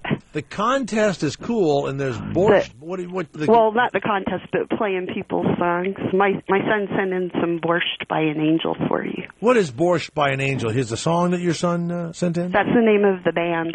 Borscht by an... Have we received that yet, Sean? Borscht by an Angel that Karen's son sent in? Yes, we did, Jay, and I think we're going to try and call something up right now here. Yeah, this is your son? Oh, awesome. Your son's Yes, in a it regular is. band on the weekends. How old is your son? 27. And what's his name? Sean. Has he been played on the radio before? I don't think so. This is Sean from Arizona. No, he's from Oklahoma. Okay, we don't need the specifics. Now he lives in Arizona. He lives in Oklahoma. You live in Arizona? Yes. Where in Arizona you live? Phoenix. In Peoria. Peoria, Arizona? Yeah. Never heard of it. All right, let's listen to Sean, Borscht by an Angel. Thank Does you, he Karen. sing or play guitar or what? He plays the drums, and then the other guy does the guitar and the bass. All right. Borscht by an Angel is the name of the group. The name of the song, I think, is Mustache Man, right? Mustache Man, all right. Thank you. Thank you. For those of you that want to say you actually have achieved something, these entertainers, as you know, Shula, you try, you don't get on the air, nothing happens to you. Yeah. Not everything can be borscht by an angel. I like it. It's kind of progressive. Nice little riff there. I like when he dropped this drumstick there in the middle and had to stop playing for a moment.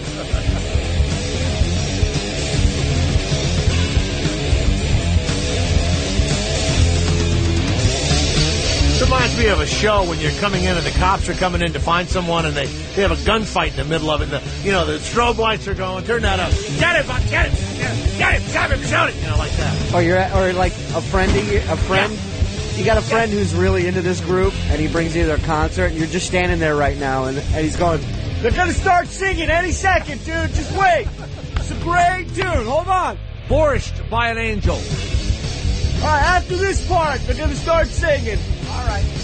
Hey, Steve of Dallas, Texas, the Jay Thomas Show. Steve, what has happened to the Dallas Cowboys? Romo got his pinky caught in Jessica Simpson, and it's all cracked and broken and everything. What is going on there in Dallas? Romo's got a bad case of vaginitis. Yeah. He does. He broke his... the worst thing is to break your pinky and you can't play. I mean, Brett Favre had that and continued playing, and we saw a kid from Mesa University or Mesa State who that happened to him. He had him chop his little finger off. Well, Ronnie Lott broke a finger in a game and had him chop his finger off. Here's the worst thing about it is not only are you an NFL quarterback and you hurt your pinky, but the fact that your name rhymes with homo and you're sitting out, that doesn't help any.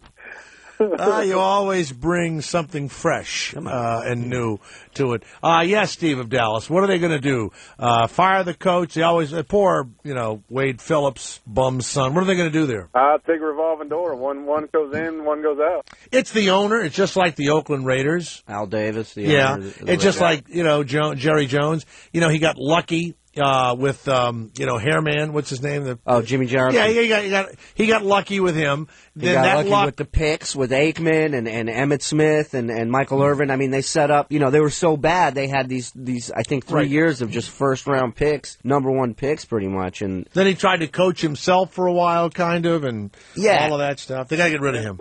Switzer came in and had a good team already, so he just kind of walked through it. Yeah, right. It was his buddy. It's a guy who, you're right. He's just like Al Davis, a guy who can't take a back seat and let the people he hired to do that job do it. He's got to be involved. He's got to come down on the sideline. What the fuck? How many owners come down on the sideline in a game? He has to. He has to be seen. He has to be on TV. The only time the New Orleans Saints owner, Tom Benson, comes on the sideline, when we win, he dances with an umbrella, okay? That's fine.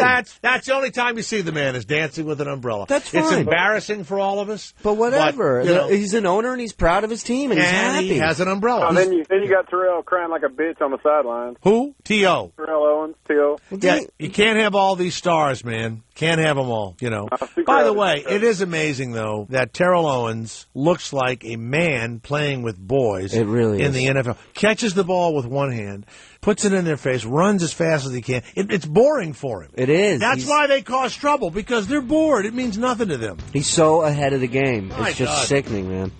Who are you going to lose to this weekend, Steve? Who does Dallas play? I can't remember. I've given up. I don't give a shit anymore. Could care less. Go Steelers. Yeah. Thank you very much. The Jay Thomas Show. Would you like to go to a restaurant and be able to throw after you eat, you throw the dishes in your break? Fuck yeah. Okay, we got a woman. We have a woman that was getting divorced, Shuli, broke every dish in her house, and said, you know what? Others need this kind of release, and so we'll have her on before the show. I think I lived below her a couple months ago. I have the Don Rickles top 10 jokes that I've stolen for years. Yeah. We're not going anywhere. The Jay Thomas Show with Shuli. Garrett Andrus at the control. Sean Kelly, the executive producer at Sirius Stars 102.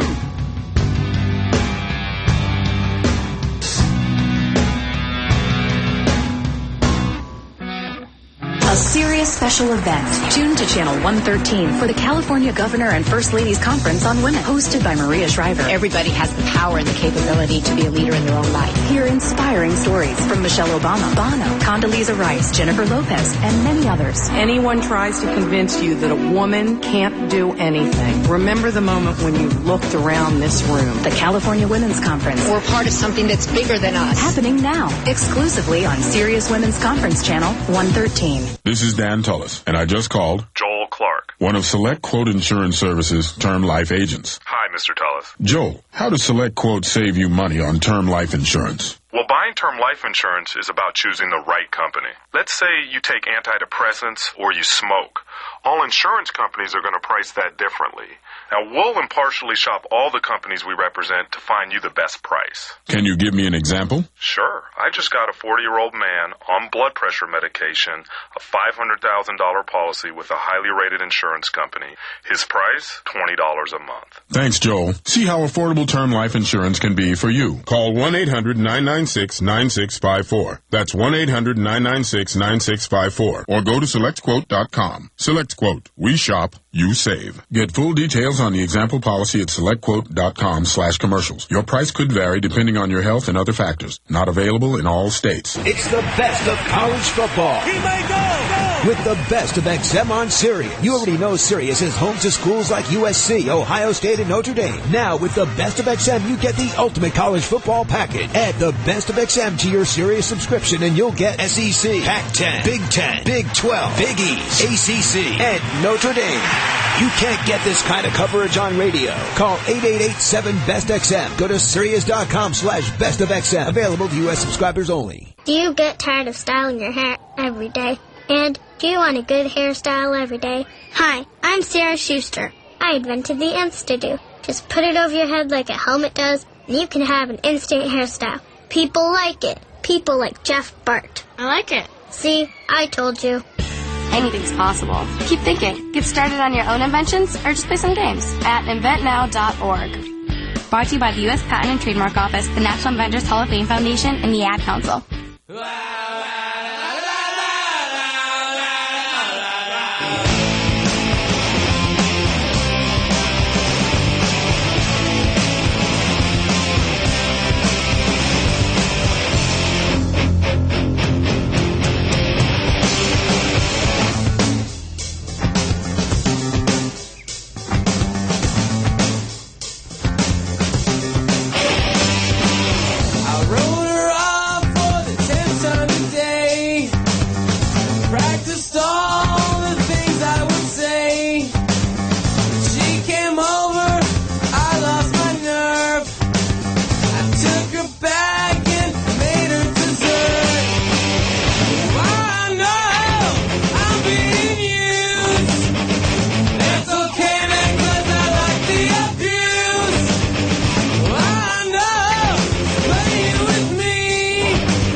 The Jay Thomas Show. Go to jthomas.com, hit store. You'll find all the things we're talking about that you can have, you can buy. Made in America, by the way, because we're Americans, and no Indian people talk to you on the telephone, I can tell you that. Tomorrow morning, by the way, we're having an Indian psychic on Howard 101.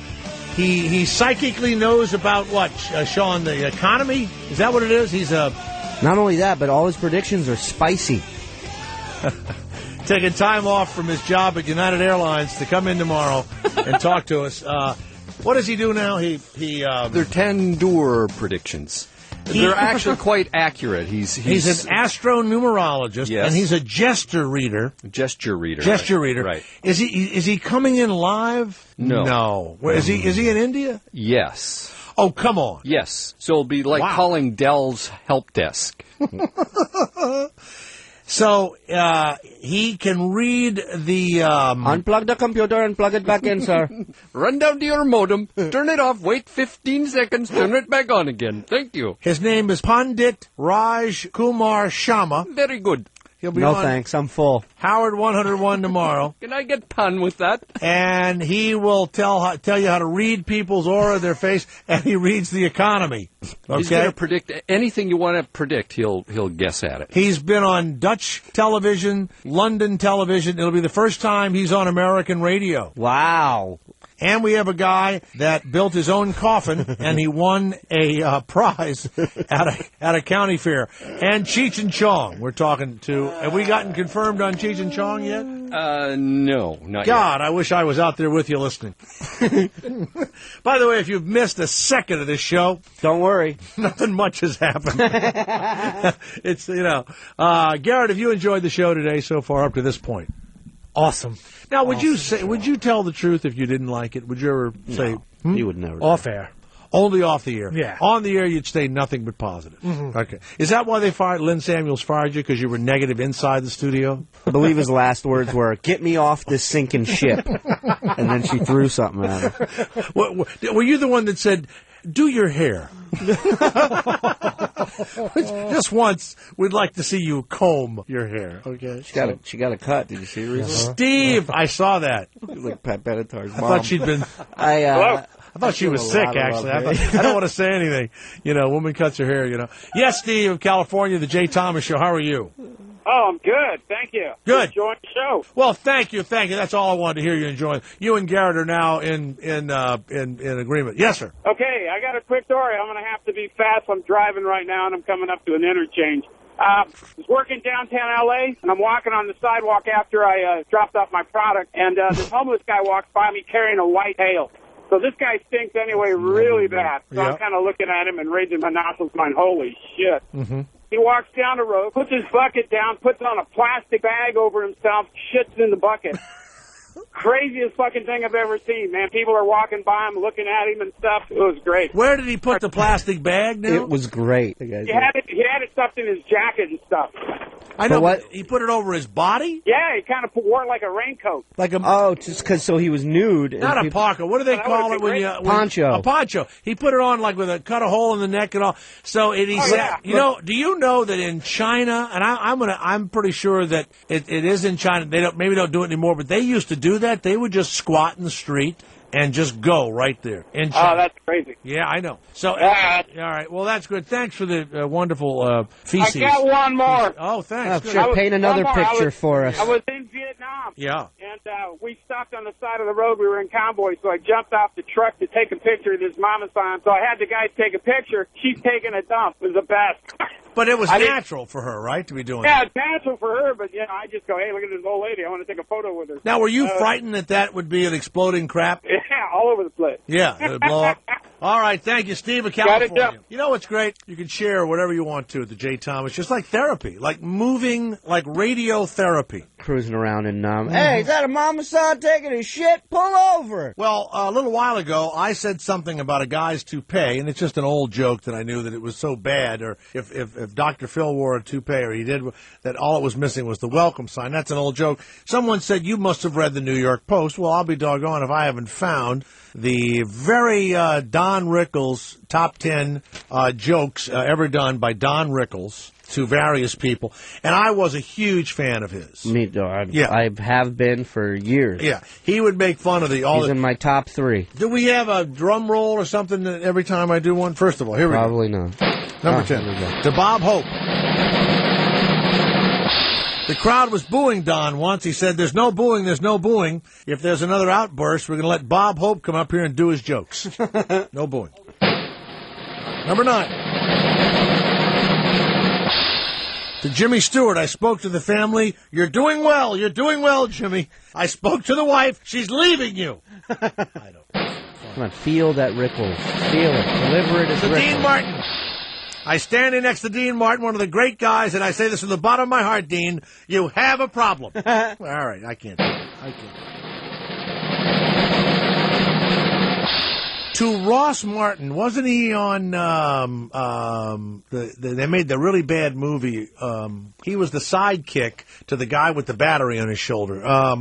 They made the bad movie with Will, the tall black guy, Will Smith, and somebody else. Played cowboys, kind of scientific cowboys. Come on. Wild Wild West? Yeah. Ross Martin was in the Wild Wild West. Ross was standing with his wife, and Rickles said, is that your wife? Looks like a real mercy mission. Somebody throw her a stick. See if she'll bring it back. Okay, works better.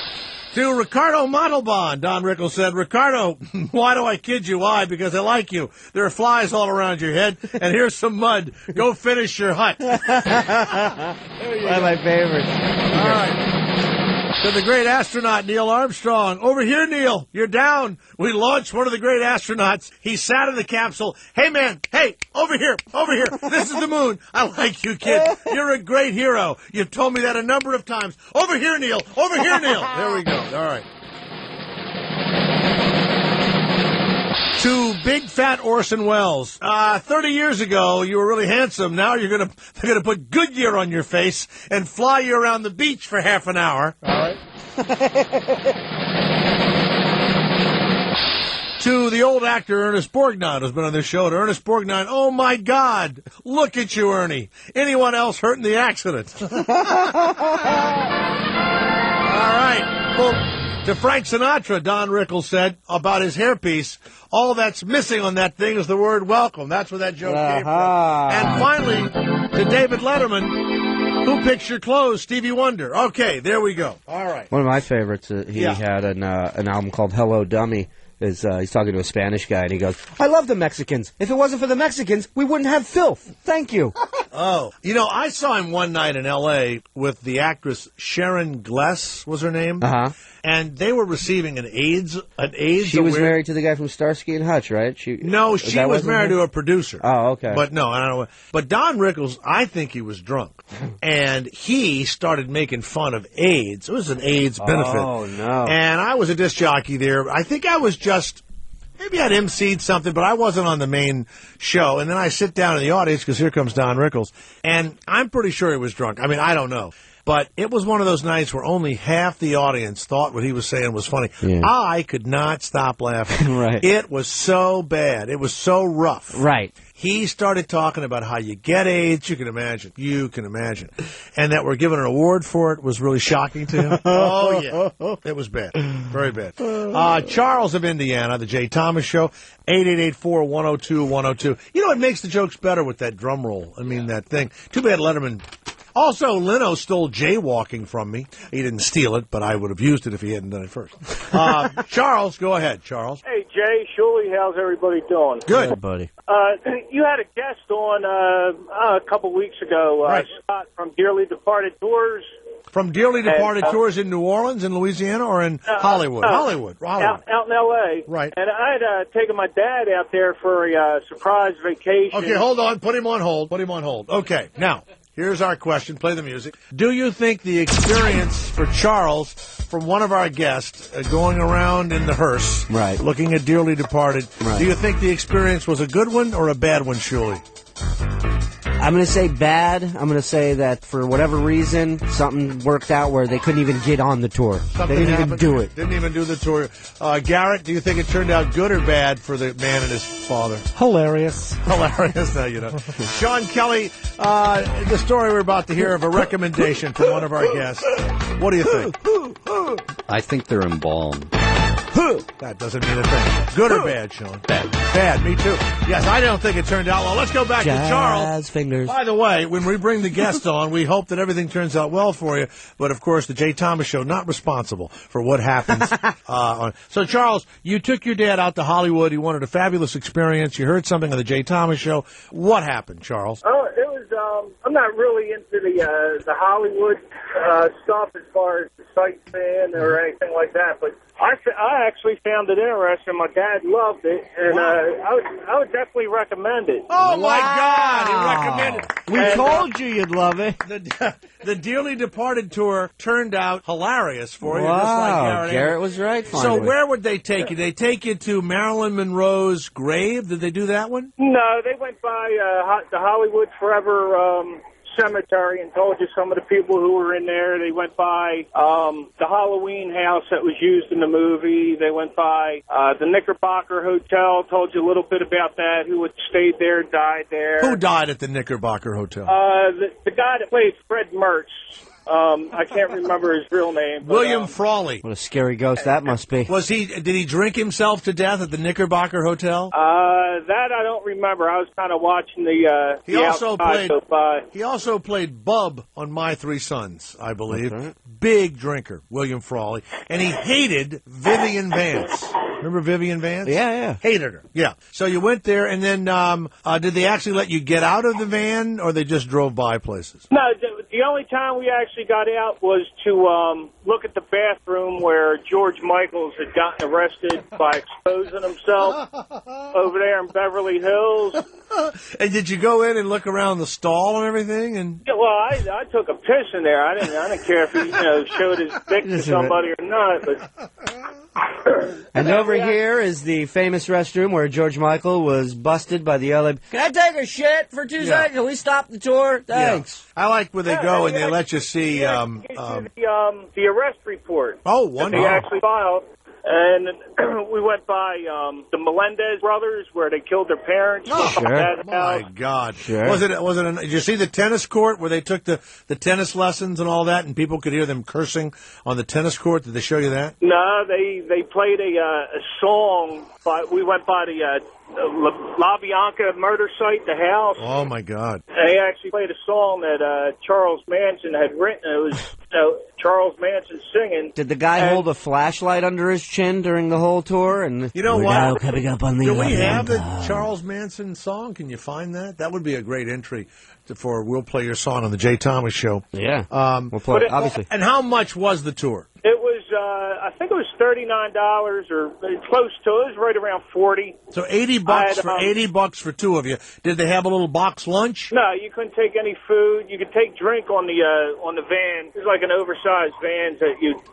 Well, that's wonderful. Usually the Mexican immigrants turn over on Interstate 10, and like 15 of them get killed. All right, The van like that. We didn't need you to add that that insult to the illegal immigrants. Yeah, go ahead. He would like a picture set. That way he could add your house where you used to live on the tour. Oh, okay. I'll have to remember the. Send a picture and make up a story of something. No, that I am going going to find I can either find a shack or a giant house that he can drive by and I'll just find. Okay, send whatever. Mysteriously, 4 housekeepers died for Jay Thomas. Yeah, something or other. I'll figure it out. Well, thank you very much. All right, thanks, Jay. Thank you. They used to let you go by the Marilyn Monroe grave, and they let you out and they let you smell it. That was one of the great things. You get to get down, and you could actually think you could smell her through there. Kennedy. You could smell Kennedy in there. You could smell some of Joe DiMaggio's Aqua Velva. Do you know that after she died, now he was a really conservative, old, right-wing Italian fart is really what he was. Right. So he marries her, wants her to stop acting, wants her to stop wearing the clothes. Be a housewife and all stay of at that. home. And, she's flirtatious. Guys are talking about how they, screwed her. One of her famous lines was when she finally made it, she says, well, that's the last BJ I have to give for a while, all that kind of stuff. So he marries her, and then he had a white rose put on her grave every day for, I want to say, 20 years, at least 20 years. Every single day, somebody delivered a white rose. Wow. So he had a rotten time with her, and yet he was in love with the image of her, right? That's weird. It's sick, right? And he was miserable. I don't think he married again. He was no children, no nothing. Well, the comedian Freddie Roman, he did the same thing with his ex-wife after she left him, except it wasn't a white rose. He put a tampon on top of the TV to remind him of the cunt that took the VCR. 20 years straight, he put that tampon on there. We also have a contest that Shuley thought of called So You Think You Can Ha-Ha. Aha. Right? Aha. And we've gotten a couple of entries, and none of them turned out well. Sean, this person has done the right thing. They've given us their email address. Mm-hmm. It's Kyle Chigarin, is that his name? I think it's Churgwin. Kyle Churgwin. And going to have to do something about that last name. And he name. signed it and everything else. And he lives in Cotuit, Massachusetts. And what is this we'll be listening to, Sean? What is this? I don't know. I haven't heard it yet. It's his Ha-Ha Seat audition, so it could be great. It could be horrible. I don't know. You haven't even listened to it? No, it just came in, Jay. Hot off the press, Jay. Go to KC Airwaves at Comcast.net, and so let's listen to... He also sent stickers, Jay, from WOMR Radio in... Is he a disc jockey? I don't know what he is. He might be a disc jockey. Let's check him out. Okay. None of us have heard this. Did you hear it, Garrett? Nope. This was delivered to the Stern offices, and Tracy, the office manager there, brought it to me because she knew I was coming to see you today. So this has been sitting on my desk, hermetically sealed. All right. We have no idea what it sounds like. Came into Shuley. If you want to do it, you can see that apparently send it to Shuley or to to Sean Kelly, care of the Jay Thomas Show, Sirius Satellite, 37th floor, 1221 Avenue of the Americas, or you can MP3 it to jthomas.com. Let's listen to a very brave man, Kyle Chagrin. Chagrin? Chagrin. Here we go.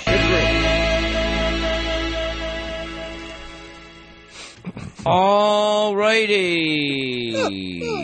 And that is Jet from Paul McCartney and Wings.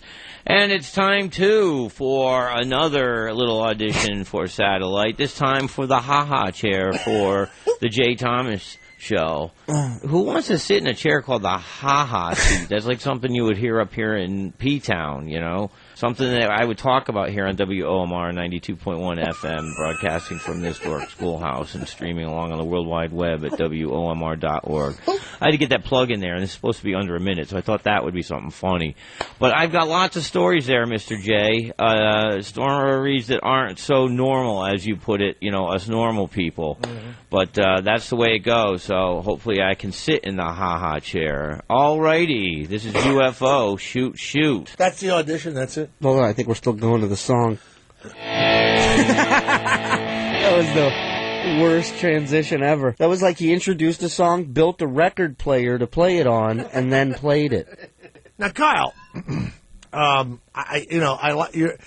sounded kind of like Shuley. You know. Alrighty. Yes, alrighty then. You know what, Kyle? You are a disc jockey already. If that's what I sound like, by the way, take this ha-ha chair and beat me over the head with it. No, you have more energy. Alrighty. Yeah, you have more energy. I like alrighty. You know that. Yeah. I like catchphrases. It's always been a favorite of yours. So, but I didn't really hear enough there, Kyle. I'll let you resend it. And this time maybe leave the plug out and do some material. We don't need to know where you work and all that. I mean, by the way, let me be honest with you. That's a shithole where you work, okay? Yeah, for you to... Know what? That's like me going, hey, from WBSR, Pensacola.com. Or, no, you can't. Nothing makes a crappy little town's radio station sound good. Nothing. We have one more entry. You have another entry? Yes. What's this person's name? Vince from California, who gave Joey his computer. Right. Now, have you listened to what Vince has had to do? No. So maybe that's the thing we ought to start doing. No. All right. Don't listen. Well, so far, we got 2 contestants. So okay. It's not like it's... No, we've had others. We had another one. I forget who it was. Oh, no. Anybody good? Yeah, from New Hampshire. No, he turned out terrible. He made fun of everybody and all that. Okay, let's listen to Vince in California, big listener, and gave Joey the Schizo a computer. And Joey, by the way, has spiraled completely down and has gone completely crazy. And I don't know. Wouldn't have thought, that would happen to him. Let's listen to Vince in California for the ha-ha seat. Hey, Jay. Vince from California here. Big fan, huge listener. This is my entry for So You Think You Can Ha-Ha. Jay, let's start with a term you've always used an excuse for. Professional broadcaster. Jay, where do you get professional broadcaster? Wasn't at Power 106. I'd call you a glorified disc jockey that played dance music, took shout-outs and requests from gangsters, bitched about all the shows he got fired from, had pissing matches every week with Rick Dees and Charlie Tuna. Jay, it couldn't be that hard to sit in the ha-ha seat. All you gotta do is laugh at your jokes, come in with a one-liner, Garrett plays this, Sean Kelly tells us when to go to break, and we do it again for the next 3 hours. So, Jay, I hope you pick me, because we'll sit down in the ha-ha seat. You'll tell me all the stories about you doing coke with Robin Williams and having to pay for it. Tell me how many watermelons you slept with, and I'll tell you how many rubber gloves filled with mayonnaise and bologna I slept with. Oh, and I'll probably get your ratings up, too, so it's a win-win. Jay, this has been Vince from California for Bit Enders. All right, there you go, Vince. You got everything in there. We just haven't heard that special person yet. I don't know. My eardrum blew out after he tried to say Power 106 and almost broke my... But keep it up. Remember, enthusiasm, correct? Enthusiasm, confidence. That's all I ask for. I remember when you were on Power 106. All right. If you ever want to just throw your plate of food against the wall, there's a restaurant for you coming up next. It's the Jay Thomas Show with Shuley at Sirius Stars 102. Normally I take my broom when I travel during the Halloween season due to all that mortal traffic. But this year it's broken. So I've turned my toad into a station wagon. Traffic is always an hassle. That's why when I do drive, I listen to Sirius First Traffic and Weather. They cover the 20 most congested cities in the country. Sirius First Traffic and Weather. Channels 148 to 158. And remember, be mindful of all the little goblins and ghosts running about the streets. Sirius wants you to have a safe and happy Halloween. Drive on, Toad. Have you been putting off getting health insurance because you think it's too expensive or you don't qualify? Now is your chance to get the health coverage you want for a lot less than you thought. With the Synergy Health Preferred Insurance Plan, you can finally have health coverage for your everyday medical needs, including doctor visits, lab tests, x-rays, maternity, emergencies, and hospital stays. Our limited medical insurance plan even covers surgeries with no deductibles and no annual limits. Best of all, with Synergy Health Preferred, you can choose your own doctors and hospitals. And Synergy Health accepts applicants regardless of most pre-existing medical conditions. Enroll today by calling 1-800-209-9589. Don't put off your health for another day. For individual and family coverage, call 1-800-209-9589. That's 1-800-209-9589. For costs and further details of the coverage, including exclusions, limitations, and the terms under which the policy may be continued in force, call Synergy Health. This plan is offered through an association membership, not available in all states. Move up to Trans Am Trucking, a long-haul trucking leader with a reputation of service, professionalism, and reliability. Trans Am has new opportunities for experienced OTR company drivers and student graduates of certified schools. Plus, Trans Am has the best lease purchase program in the industry, an outstanding owner-operator program, and Trans Am now pays practical miles. This means more money in your pocket. Trans Am offers one of the industry's best benefit packages. Get home time, get paid, get respect. Call Trans Am at 800-370-9609 or visit transamtruck.com.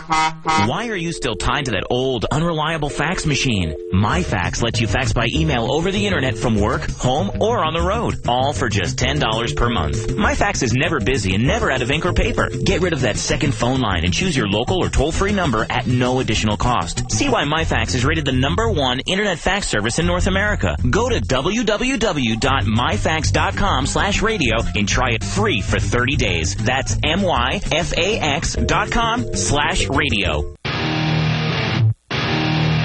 It's just one of those days where you don't want to wake up. Everything is fucked, everybody sucks. You don't really know why, but you want to justify ripping someone's head off. No human contact, and if you interact, your life is on contract. Your best bet is to stay away, motherfucker. It's just one of those days. It's all about the he said, she said bullshit. I think you better quit, let shit slip, or you'll be leaving with a fat lip. It's all about the he said, she said bullshit. Little Limp Bizkit and break stuff from the Jay Thomas Show. Man, this Garrett Andritz, I'm telling you. He and Sean Kelly picking him today, I'll tell you. I sound like Chocolate Mars over the NASCAR channel, don't I? Hey. Sarah Lavely, welcome to the Jay Thomas Show at Sirius Stars. How are you? I'm good, except everybody sucks. Everything is fucked. Or is it the other way around? No, you had it right the first time. I'm in love, I can tell you that right now. Oh, you should be. I am in love. She's quoting the song. I know what she's doing. Right. Hey. I'm sorry, Jay's hip. I wasn't born 55 years ago. You're right. All right. I wasn't born 38 years ago. I know what you're doing. You little smash shack cutie. You. Have you seen my picture on my website? I'm looking at it right now, right under the sign that says break more stuff. Ooh. Your website's weird. Every time I get on there, my pants fall down. What's up with that? You know, that's funny. Every time I walk into a tattoo shop, my clothes fall off. Oh, my. How many tattoos you got there, Mama? 4. My well, God. I don't know. They're No, really big. I'm just visiting New York. I'll be back in the San Diego area in just a couple of days. Now, Sarah's Smash Shack is on 6th Avenue in San Diego, downtown between Ash and A.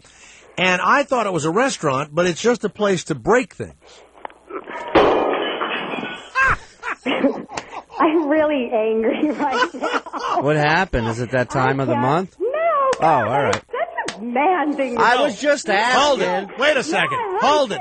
Wait a minute. That is surely Mr. Friggin' Obvious. Yeah. I would never have said that. Hey, I'm just asking. I've never even been with a PMS woman. I'm telling you now, that's the typical cliche. You're correct. That's not a... I just feel as though you are exercising your right as a woman. That's how I feel. I just happen to feel like maybe Aunt Flo's in town, and I'm asking. That's all. My favorite one is the calm down, ma'am, and it's like, oh, no, now it's on. You want me to calm down? Oh, it's on now. Now, what did you just... I am calm. What did you just break? What did you just throw? That was a sashimi platter.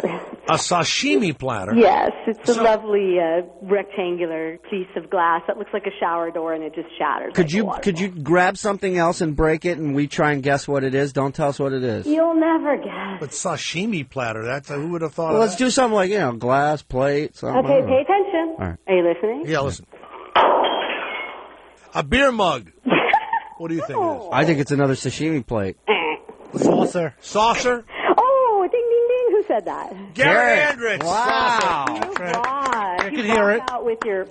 Okay, now wait a second. If you go to, you can say anything. You can go. I know. I want to shit, fuck. Okay. Just don't do it in that order. You should shit first, don't you think? No, wait a second. All right, not at the same time. You're right. No, wait a second. You go to www.smashshack.com. You're in San Diego. And if you go online, you buy stuff to break. Stuff to break at your home, or and you'll mail stuff to break, or you just want to break. What are you talking about? I'm so confused. Do you need me to tell you about my shop now? And you mean you break this stuff at the shop? You have a place to throw it all right? Okay. It's a lovely shop. It's a beautiful boutique with 4 big cabinets full of just beautiful, delicious breakware. People come in here. They pick out their little package, and then we gear them up. They go in the room. They crank whatever tunes they want on our sound system with their iPod plugged in, and they break stuff. So. Oh, that's such a brilliant idea. Yeah, well, some people, that's what 99.9% of the people say, and the rest of them are just a bunch of haters. I got news for you. If they had rooms like that in offices, in buildings where people work, I guarantee you things would run a lot smoother, a lot more work would get done. That would be a real break room. Hey-o! So, let me see if you can guess what this is. All right. I'm totally into this. Wow. You know what? Because you went, you flung a dinner plate like a Frisbee. No. No? It was the boomerang. It was the boomerang. This is my smashing song.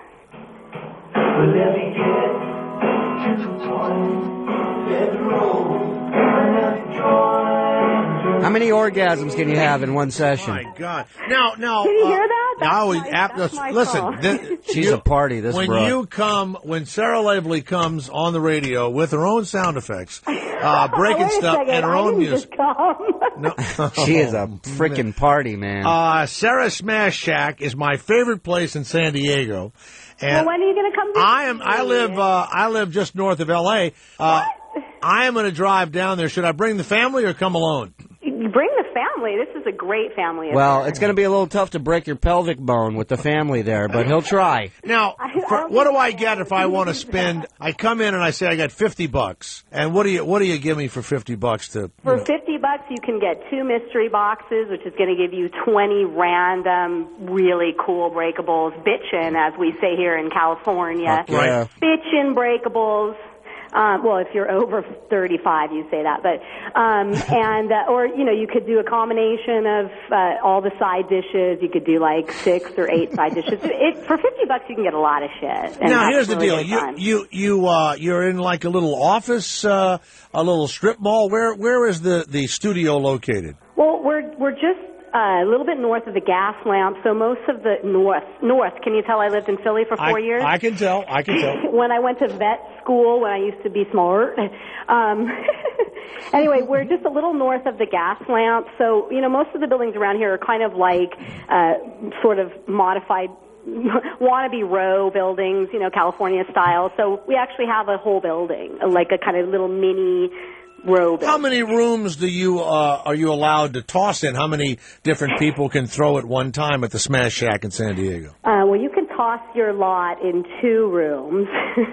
We have our smaller room, which we could fit about 3 to 4 people, depending on how friendly they are with each other, and how crazy they want to get. And our back room, we've had about 6 to 8 in there at one time, but we can handle a group of 20, 25 all at once. It's controlled mayhem. It's quite fun. Can you bring in your own items? Let's say if it's something personal. Let's say if a broad left me and I'm pissed off, I want to bring in... You mean a BOS, bring your own smash? Yeah, can I do that? You can, within reason. Now, let's say, what about the particles that are flying and the shards and all? How do you protect people from that? We have very fashionable Dickies coveralls. Okay. Sweet. Red and black and gray. Love very it. chic. We do the little paintball face mask. Nice. As long as you've got, tennies or something like that, you're good. Otherwise, we've got shoes for you. Socks, shoes, gloves, little do-rag on top of your head. So, half of the fun is gearing up. I mean, that's a huge part of the process. Are you aware of La Boca in Buenos Aires?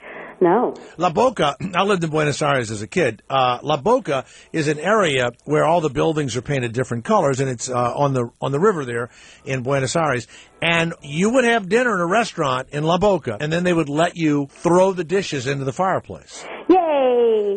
You have to actually find out about that, because that's the first place I ever saw anything like this. So it was something I think done probably in Spain a long time ago. What made you want to start? I mean, this is a business. You had to put money up and everything else. What made you want to start this, and what made you think it would be successful? I actually walked away from a very successful career in veterinary emergency medicine to do this. Right. Wow. And yes, as opposed to something that one article writer wrote recently, fluffy kittens just didn't do it for me. Right, right. Because, veterinary medicine isn't all about fluffy kittens, but that's okay. Right. Anyway, I digress. Honestly, a few years ago, I was going through a bad divorce.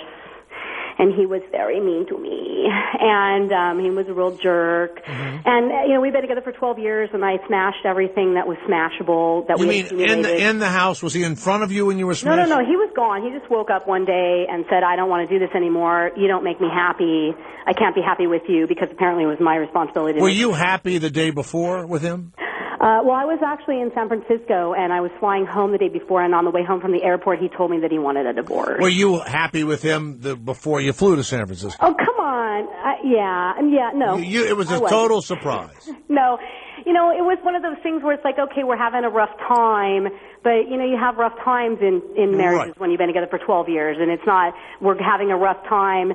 You don't go from we're having a rough time to, fuck you, I'm out of here, there's no conversation, we're not talking about it, just deal, I don't care, and by the way, I'm going to tell you everything about you. You sound pretty tough to me. I have to tell you. I am. It was a really hard time for me. But you're a handful anyway. Did you ever throw anything at him so hot. during the marriage? Did you ever throw anything? Oh, God, no. I never throw anything at anyone. And then you decide to break everything in the house after he leaves. Why, it was just kind of like, well, you don't want me. I don't want all of this stuff that represents a relationship that was a farce all along anyway. Right. So I smashed everything that was smashable, and everything that wasn't I boxed up and gave back to him. I was just feeling betrayed and humiliated and powerless, and I woke up one day in the middle of that, and I thought, boy, it would be really cool if I could just go someplace and just let loose in a room and just go crazy. And then I thought, this could be an interesting business idea. I bet other people would do this too. Has he come in? Has the ex-husband come in? No, but he thinks it's brilliant. He does now, but he doesn't come in and throw anything. No, he lives back east. I see. So the Smash Shack, and he does yoga now. Sarah's Smash Shack That's is her on name? 6th Avenue, What? San Diego, between What'd Ash you and say? What's her name? I said, she's doing yoga. I go, that's her name? Yeah, that's her name. All right. So you're open how many days a week? We are open 7 days a week. And what are your hours? Like what hours are the best hours? All the goddamn time. No, but Monday, when do people feel like doing this? Like is it Friday night at 8 o'clock, or when? Wednesday, Thursday, Friday, and Saturday and Sunday. I mean, but we got people in here all the time. We were jamming yesterday, but we're open 10 to 10, all day. So you can come here for your lunch break. You can come here first thing in the morning. But yeah, we jam out on the weekends for sure. And you have a little $15 toss, something inexpensive, a quick few minute toss package. Oh yeah, and yeah, absolutely. Any of the tosses end with a happy ending? No. All right. Now, have you found somebody else? Has somebody walked in to your Smash Shack and they're throwing a plate, and it was love at first smash? You mean with me? Yeah. Yeah, everybody all the men. All the men are like, I feel so comfortable around you. I don't know what it is. I'm like, damn, I think you'd be afraid, but okay. All right. No, well, I'm going to make my way down to San Diego, Sarah. Go to go to SmashShack.com. Find out all about it. And if you're passing through San Diego, you want to stop and just throw stuff. And she was a divorcee and former veterinarian. And now, of course, her life is incredible. Business is going well. Sarah, good luck. Throw something else for us, would you, Sarah, real fast? You know what? Life is incredible, and this is a fantastic country, and we frickin' rock. Yeah. So let's just get through the next 2 weeks and make things better. Mazel tov! Hey, it's the Jay Thomas Show at Sirius Stars 102. America is the greatest force for good in the history of the world. Senator McCain and I do agree. This is the greatest nation on earth. You've heard the candidates battle and fight their way through the debates. Senator Obama has never taken on the leaders of his party on a single issue. Senator McCain voted for 4 out of 5 of those George Bush budgets. They've had their time. Now it's yours. Join us on the road to the White House. Patriot 144, Left 146, and Indie Talk Sirius 110. Politics from every point of view. Only on Sirius. Men and women, if you've got 10 to 30 pounds or more to lose, please listen carefully. Guys, many of us tend to overeat. We eat too much red meat, fast foods, and processed foods. This keeps the belly flabby and keeps our bodies overweight. Ladies, have you ever said, I feel fat today? Or do you have this bloated feeling? And how many of you have been trying to lose the same 10 to 20 pounds for years? There's a healthy and faster way to lose weight than any diet pill. It's called EverCleanse, a clinically proven weight loss and detox formula that helps you lose weight and get rid of the 5 to 25 pounds of waste that some experts say is trapped to the colon walls like spackle or paste. 2 weeks of EverCleanse may be equal to months of dieting. It's simple, too. Natural, tasteless crystals that dissolve in any food or beverage. EverCleanse will flatten out your midsection, reduce love handles, and bellies and bloating have been disappearing in just days. You see, EverCleanse gets rid of the weight you can't take off by exercising or starving yourself on a diet. And it's not something you have to take for the rest of your life. Visit us at evercleanse.com or call now to receive a very special offer. Call 800-497-4167. 800-497-4167. 800-497-4167. Ron and Fez here. It's the best of XM, and guess what? It's available now. With the best of XM, you wake up every morning with our buddies, Opie and Anthony, completely uncensored on the virus, with replays throughout the day and over the weekends. Then check us out, the Ron and Fez Show, each and every day from noon to 3 in the East. The best of XM also delivers play-by-play coverage of the NBA and college sports, including the ACC, Big Ten, Big 12, Big East, Pac-10, and SEC. Plus, you'll get every race from the Indy Racing League, including the Indy 500. And you'll get the PGA Tour Network. That gives you complete coverage of the PGA Tour, including weekly play-by-play of the biggest tournaments going on. It's the best of XM, and it's available now. Call 888-7-BEST-XM. That's 888-723-7896. Or you can go online to Sirius.com. It's the best of XM, available to U.S. subscribers only.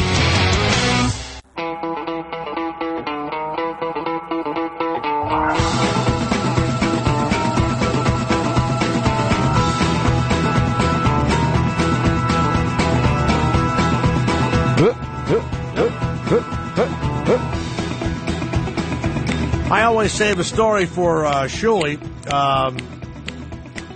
It's in the, can you believe it happened to this guy, Shuley? The organizer of a pro-marijuana festival. These stories always make us potheads look bad, man. Held in a little town called Harmony, Maine. And he put up billboards and had the pro-marijuana festival. The state police, Shuley, and the Maine Drug Enforcement Agency said he had turned the little village into a blue light special. I'm sure he did. They decided prior to the festival just to stop by his home. They had a search warrant, Shuley. Oh, idiot. And they just went into his house, and you're just not going to believe that they found 8 pounds of marijuana, 50 hits of LSD, liquid LSD, an 8-ball of cocaine, 22 ecstasy tablets. That was a festival. 26 20-milligram Oxycontin tabs. Shake it up. 47 5-milligram oxycodone tablets. Nice. So Rush Limbaugh was coming down. Hashish. Some mushrooms. And $11,000 in U.S. Currency. If I was a cop, I'd hang out at the Oktoberfest and every hemp festival. Oh, yeah. He put billboards up. So, you know, the organizer of the pro-marijuana festival in Harmony, Maine. What's his name? Donald Kristen, founder of the Maine Vocals. Going to do some time. I bet he's in jail going, goddamn Patriot Act. They would have never found me if they couldn't wire my phones, man. You know what he said? The billboard company took my money. I thought it would be legal. Yeah, they don't give a shit, idiot. Tomorrow morning on Howard 101, Cheech and Chong, Shuley and Madison, and a guy, Indian guy, that can tell where the economy is going to be just by thinking about it. It's Sirius Stars 102. Be there or don't be cool. Psychic Mario Mornings, Jay Thomas Afternoons, the Sirius Stars Channel, Sirius 102, 888-4-102-102.